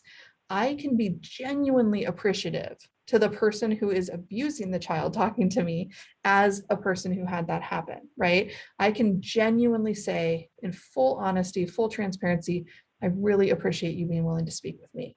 Where I'm not going to say to both of those, that sounds really hard, or I'm really sorry that this is happening to you. And I hear that again, I still hear that. I actually heard that when I did an evaluation a couple of weeks ago. So I would encourage you, if that's part of your process, to just be thinking about, what is a platitude? Do I have those as part of my process? And how can I move myself to a more neutral place by just showing genuine appreciation and being willing to listen to the person in the way that's right for them, and be able to hopefully then maximize that opportunity for information sharing.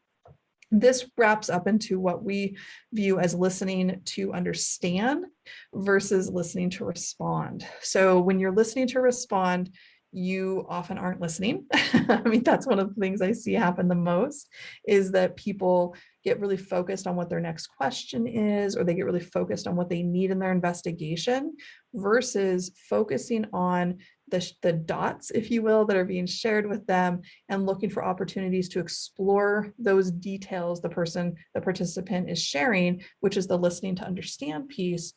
Instead, they're really sort of tiptoeing towards, the connecting the dots versus collecting. And that's when you see this listening start changing. And when you focus on listening empathically, when you focus on what can I do to enhance the information they're able to give me versus what is the information I need for my investigation, I promise you, even if you're skeptical, I love skeptical, by the way, it's good to be skeptical, but I promise you, if you really shift to this, I am listening to understand the things they are able to give me, you often are going to get the other stuff that you quote unquote need for your investigation without even having to ask a lot of the times. And if you didn't, there'd be nothing wrong with going in with one of those more directed questions, again, as long as it's not leading, and asking that to them. But still empathically, still with encouraging them to concentrate on what they're able to share. That's going to really do a lot of good, and it's ultimately going to save you actually a lot of time. So it keeps you from interrupting. Probably one of the biggest things I find that's helpful for people. It encourages you to concentrate on that experience that they're sharing. And really key here, it does not mean that you agree with what the participant is sharing. And that's great, because again, that goes back to that neutrality and the equity piece, that you're using this consistently for whomever you are in that information gathering stage with. I think that's very critical, not only in higher ed, but again, all the professions that we're talking about. So as we wrap up today, I wanted to give you what I think is the easiest thing that you can do, and also really critical. And this is, what we call unidirectional interviewing, but what I'm just going to say is you don't have to call it that. Just what this means is stop talking. At its most basic level, what I'm asking you to do is to go into an interview and just let all the information come from the participant, and really focus on keeping yourself from putting information into that interview room. So this is going to keep you from giving your opinion more. It's going to really help to enhance the opportunity for the person to talk and to share. One of the things we look at really quickly when we go in and evaluate a team is this idea of what information is going what way. So I will often ask for like a transcript of an interview, or I will sit and I will watch an interview. And when it's happening, if I'm watching it live, I literally take a piece of paper, I draw a line down the middle, and I just put over the top of it, I put on one side, I put participant, and on one side I put interviewer. And I just sit there and I put tally marks every time either the participant or the interviewer gives information in the interview. And if you're a really, really skilled interviewer, you should have very little tally marks under your side, because you already know what you know. You don't need to spend time in that interview talking about or sharing what you know. What you need to be doing is cueing, prompting, or questioning what the person knows. So this really is exactly like it sounds. It's one direction. It's only going from the participant to the interviewer. So for instance, if I need to know about the clothing, I'm not going to go in there and share any of the information I have, the surveillance info, whatever it is. I'm not going to share any of that with the participant. What I'm going to do is I'm going to go in and I'm going to prompt, what are you able to tell me about clothing? And then I'm going to stop talking. And that is so critical. I'm not going to tell them what I think I know about the clothing. I'm not going to say, so earlier when you were talking to this other person, you mentioned that you were wearing a sweatshirt. What are you able to tell me about your sweatshirt? I'm not going to say any of that because I'm then giving information to them. I'm just going to go in and ask them, what, if anything, are you able to tell me about your clothing that day? And then we're just going to go with whatever they say. If they start talking about their sweatshirt at that point, and that's a detail that they're able to remember, then I'm going to say, tell me more about your sweatshirt, if that's relevant. And that's something that I need to collect information about. But I am absolutely going to be looking for opportunities to keep the information truly going one direction. Now, I have found that if this isn't something that you're already doing, or if this is something maybe that is a little counter to some of the training that you've had, looking at the actual definitions between interviews and conversations can be really helpful. So for instance, this is just textbook literal definitions. These aren't ours. Interviews, a meeting at which information is obtained from a person. Conversation, it's an exchange of opinions, ideas, sentiments, observations. So I really would just say to you, maybe if you have the ability, if you can look back or think back at your interviews, at the very basic level, ask yourself if you're actually conducting an interview. Because often when I evaluate, it actually is more of a conversation than an interview. And not only is that not great for effectiveness on your side, it's actually not very transparent with your participant because they probably are with you to be interviewed, not to have a conversation with you. So be looking at that. That's a great assessment for being able to do that. And then hopefully what that's doing is that's bringing you back to what we sort of talked about in the part 1 of this series and what we've continued to talk about in part 2. We want you to be the collector, not the connector. So all of these things are keeping you in that role of interviewer and keeping you very clearly away from that role of investigator until you move into that space, which again, different training. We want you just focusing on the information collection. So I saved a little bit of time, not as much as I had hoped. I apologize for that, but please let me know. I'm going to just look and see if we have questions here. Okay, we do. We have a question. Please put more questions in, by the way, if you have them. I'm happy to stay on and answer them for as long as you would like to join me. But if anybody does need to exit the webinar or just, is not able to stay past the 2 hours that we had allotted, we will be sending out a link for the full webinar. You can watch it. You could scroll to the end and sort of see what questions were answered. If you do have to sign off, that's totally fine. We'll make sure that you get it. Okay, so one of the questions that I have in regards to location, do you have any best practices that we can use for our interview rooms? Yes, we have a document that it's not ready yet, but it's super close, but it is within the FETI methodology. So it's pretty specific to FETI and what we do at our interviewing centers, but I think that's a good resource specifically to physical interview rooms. I know that there's one that's in progress for virtual interviewing or remote interviewing, whichever way you like to sort of talk about that.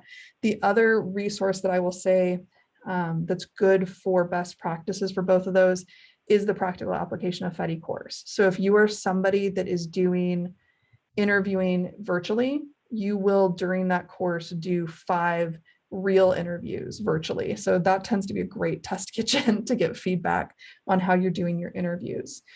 Specifically best practices though for location, I will just tell you what comes to mind most is to try and not do it if you can, in a space that is your normal office.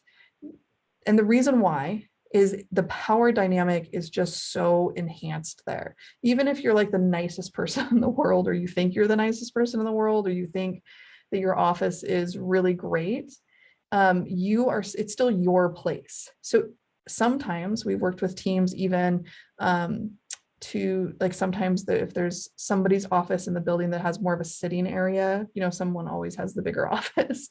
Sometimes they've done agreements between them that if somebody has an interview, they sort of swap spaces just for the interview. I've seen that be good, but it can be a really nice reminder to you that you are in the role of information gatherer if you're in a space that you're not often in when you're doing your investigations.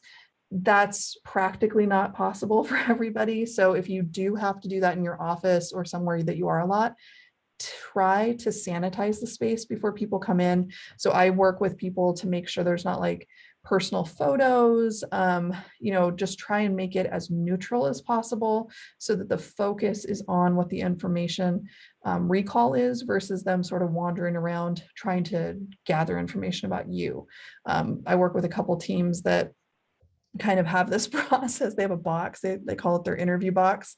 And before an interview comes in, they just put all their photos in this box, and there's some stuff like their kids made that are normally on their desk, and they just sort of sweep it all into this box and put it under the desk, and then they move the chairs to the front of the desk, and all of a sudden their office sort of feels more like an interview space. I've heard from several people that not only is that helpful for making it a more neutral environment, but it's a little bit of mindfulness for them that they're like, oh, when I do that process, when I sanitize my office, it's putting me in the role of information collector. So I think that's a nice practice to be able to do. But I would be looking in the library section of certifiedfetty.com for when those documents come up, because those are created with a lot of people that are doing a lot of interviews all the time. And there's some really great sort of tips and tricks that are highlighted in those. Okay, next question. We all have information we need for our investigation. What do you recommend to make sure we get that information without a list of predetermined questions? Okay, so I, again, want to acknowledge I'm trying really hard not to bring it too much back to FETI because you don't have to use FETI to do this well, but what I like to do is open up, especially if it's like my first interview with somebody, I like to just hear from them first. Like, what are you able to tell me? That's it. Like leave it incredibly broad. And so even if somebody has given me a list of questions, which happens with my interviews, I don't like to go in there with them. But if somebody's bringing me in, it's usually because something went really bad, So the clients that I have pretty high expectations that I'm going to leave the room with some answers that they need, which probably mimics some of the interview environments that you have. You probably have supervisors that expect you to leave an interview with information that you need. While I might take that list of questions in with me, and again, I probably won't, but let's say that I had to for some reason, like you have to, I'm not going to start with any of those. I'm going to put those where I can't see them. And I am just going to focus on, what is this person able to tell me? Maybe I have to get more definitive with them because they're not entirely sure why they're there. That can happen with some of my witness interviews, some of my respondent interviews, even though, yes, technically they're supposed to be given all this information before, I still find that even after that intake process, even after the rights and obligations and all of that happens, I will sit down with plenty of respondents and they're like, I have no idea why I'm here.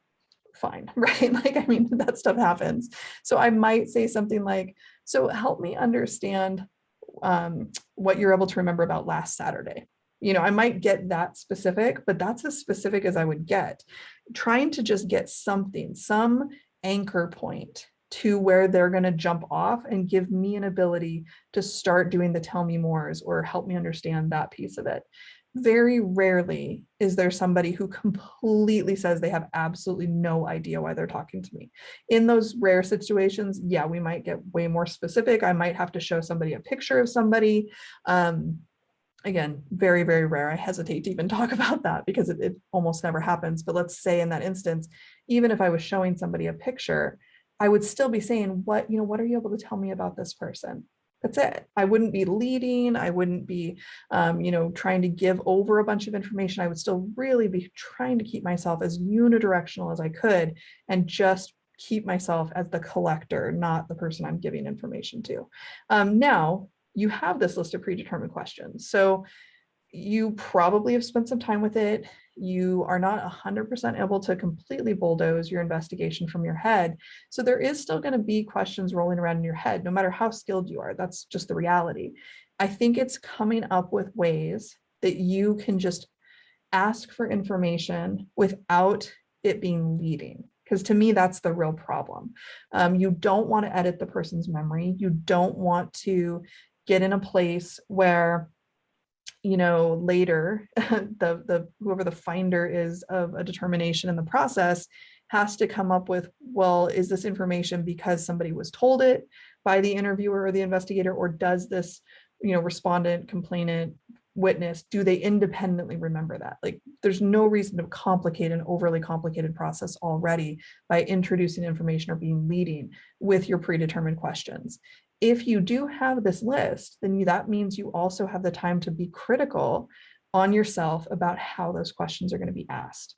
So be thinking about that. You know, if you have the predetermined list, and I'll just go back to the clothing example again, if for whatever reason in your investigation, it's really important to know if somebody was wearing a certain type of sweatshirt, and I keep saying that because that's like the case that I just did, it was a really critical piece, who was wearing this sweatshirt, because we were trying to determine who the actual responsible party was. And the only information we had from the complainant that was very, you know, something we could truly corroborate was this clothing that the person was wearing. So it became really important for us to do what we could to learn what people were wearing. There were outside things that we were doing. There were witness interviews that were helping us with that. But anytime that we went into an interview with a potential respondent, we were still open. You know, what are you able to remember about your clothing on this night? And, you know, if they were saying, yeah, I don't really remember anything about it, we might go even more open, you know, so tell me more about who you were with. Because now I'm thinking, if they're going to stand clear and strong on, I don't remember what I was wearing, then my other avenue is to try to find some other people that they are telling me they were with, and then go see if they remember what that person was wearing.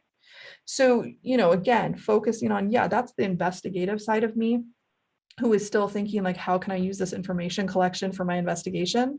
But just because I have that investigator part of my brain too, it doesn't mean that I allow myself or give myself permission to add bad questions. I still have to ask questions effectively and be really mindful that it's my responsibility not to be leading, or, you know, sort of interrupting their recall process. Great question. Okay, next question. How do you suggest taking notes while listening empathically? It's hard to listen to understand while making sure we're taking clear notes. Oh boy, are you correct. I don't take notes during my interview. I used to. Well, let me clarify. I don't ever like to say 100% on anything. I'm sure there is a situation where I would find myself probably taking notes again. But what I can tell you is I've tried to train myself really hard to not have to take detailed notes. And it's mainly because of exactly what you've pointed out, that it is extremely hard to listen. I mean, even take out empathically, right? Just to listen. Multitasking is not as effective as people like to think. And there's really good research to support that. But also, it's just communicating something differently to your brain. It's definitely communicating something differently to your participant. And you aren't listening to hear. Right? Or I'm sorry, you aren't listening to understand. You're definitely listening to document at that point. So I do absolutely acknowledge that, especially with my higher ed clients, you have very limited options for recording, both audio and video.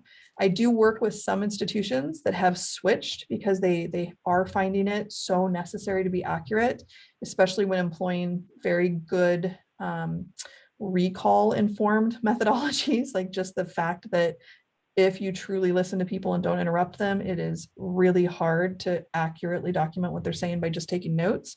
So there are institutions out there that have switched to audio recording and some to video recording. I completely understand the evidentiary and the storage concerns that come with that. That's a whole other training. But what I'm just going to say, at the foremost foundational level, is trying to come up with first another way that you can record what's happening without having to completely rely on your notes. Now, if none of that is an option for you, like if you're like, nope, it is just notes and that's all they're going to allow me to do, which, by the way, work with plenty of clients that's the case. The next step to that, because you're just triaging at this point, there's no way that you can actually effectively document what people are saying if you're just taking notes. So you do have to be just upfront about that in the beginning. You're giving a synopsis. You're not giving an accurate record. You are not only just giving a synopsis, you're giving a synopsis of what you focused on, not necessarily what was actually said. So that's a whole other component where I think you have to be really clear in your documentation. But if you are left with that, here is the strategy that I started to sort of wean myself to with note taking. I tried to acknowledge to the participant up front what the limitations of my process was. This isn't going to help for everybody, but I would say something like, would it be okay with you if I explained my process that I don't like the word process. I would usually say, would it be okay with you if I explained what I do in the interview? And this is all happening sort of pre-interview. It might or might not be happening in the interview room, depending on the situation. Most of the time people are like, yeah, sometimes they'll say no, and that's the reason I ask permission. Sometimes they've already been through this.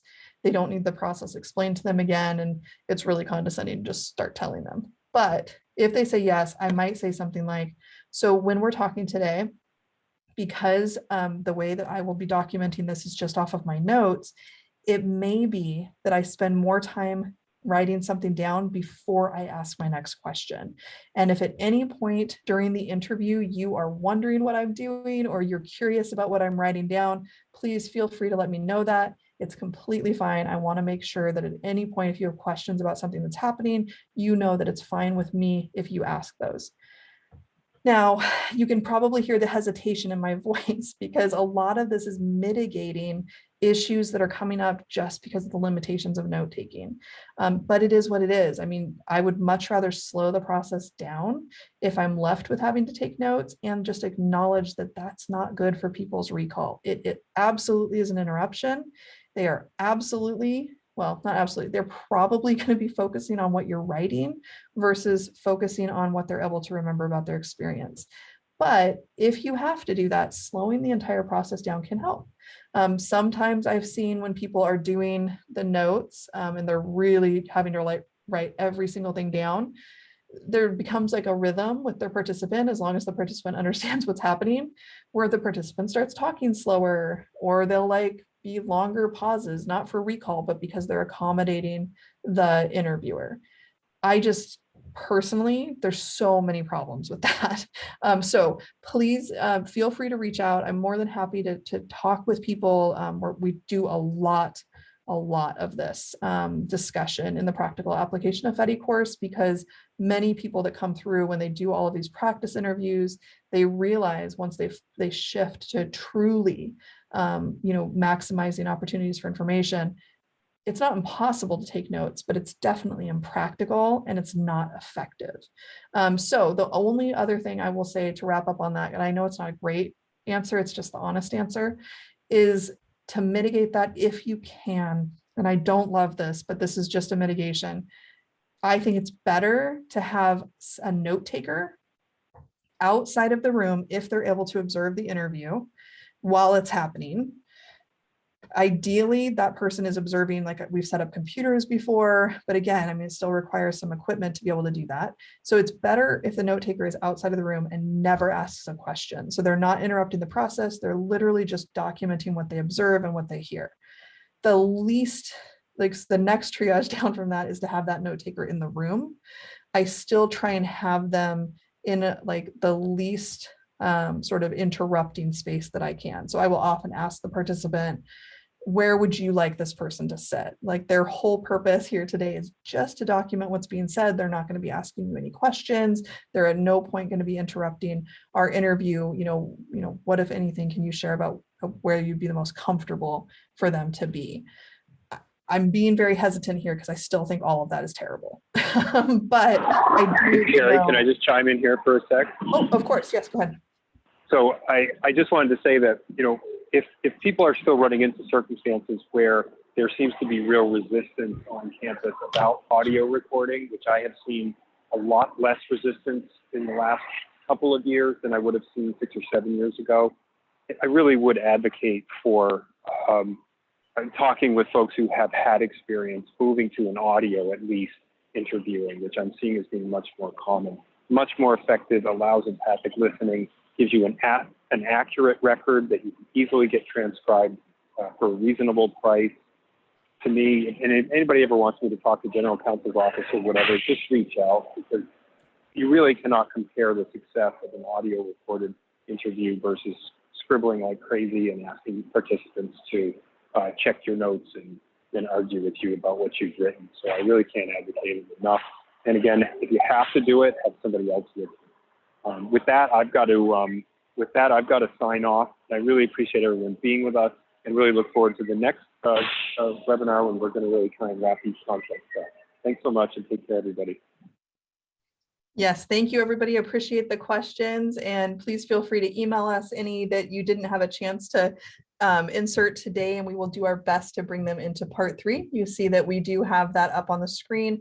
Hopefully you're able to join us. If you can't, more than happy to send you any of the recordings, and they're also available on our YouTube channel. So have a wonderful day, and thanks so much for joining us today.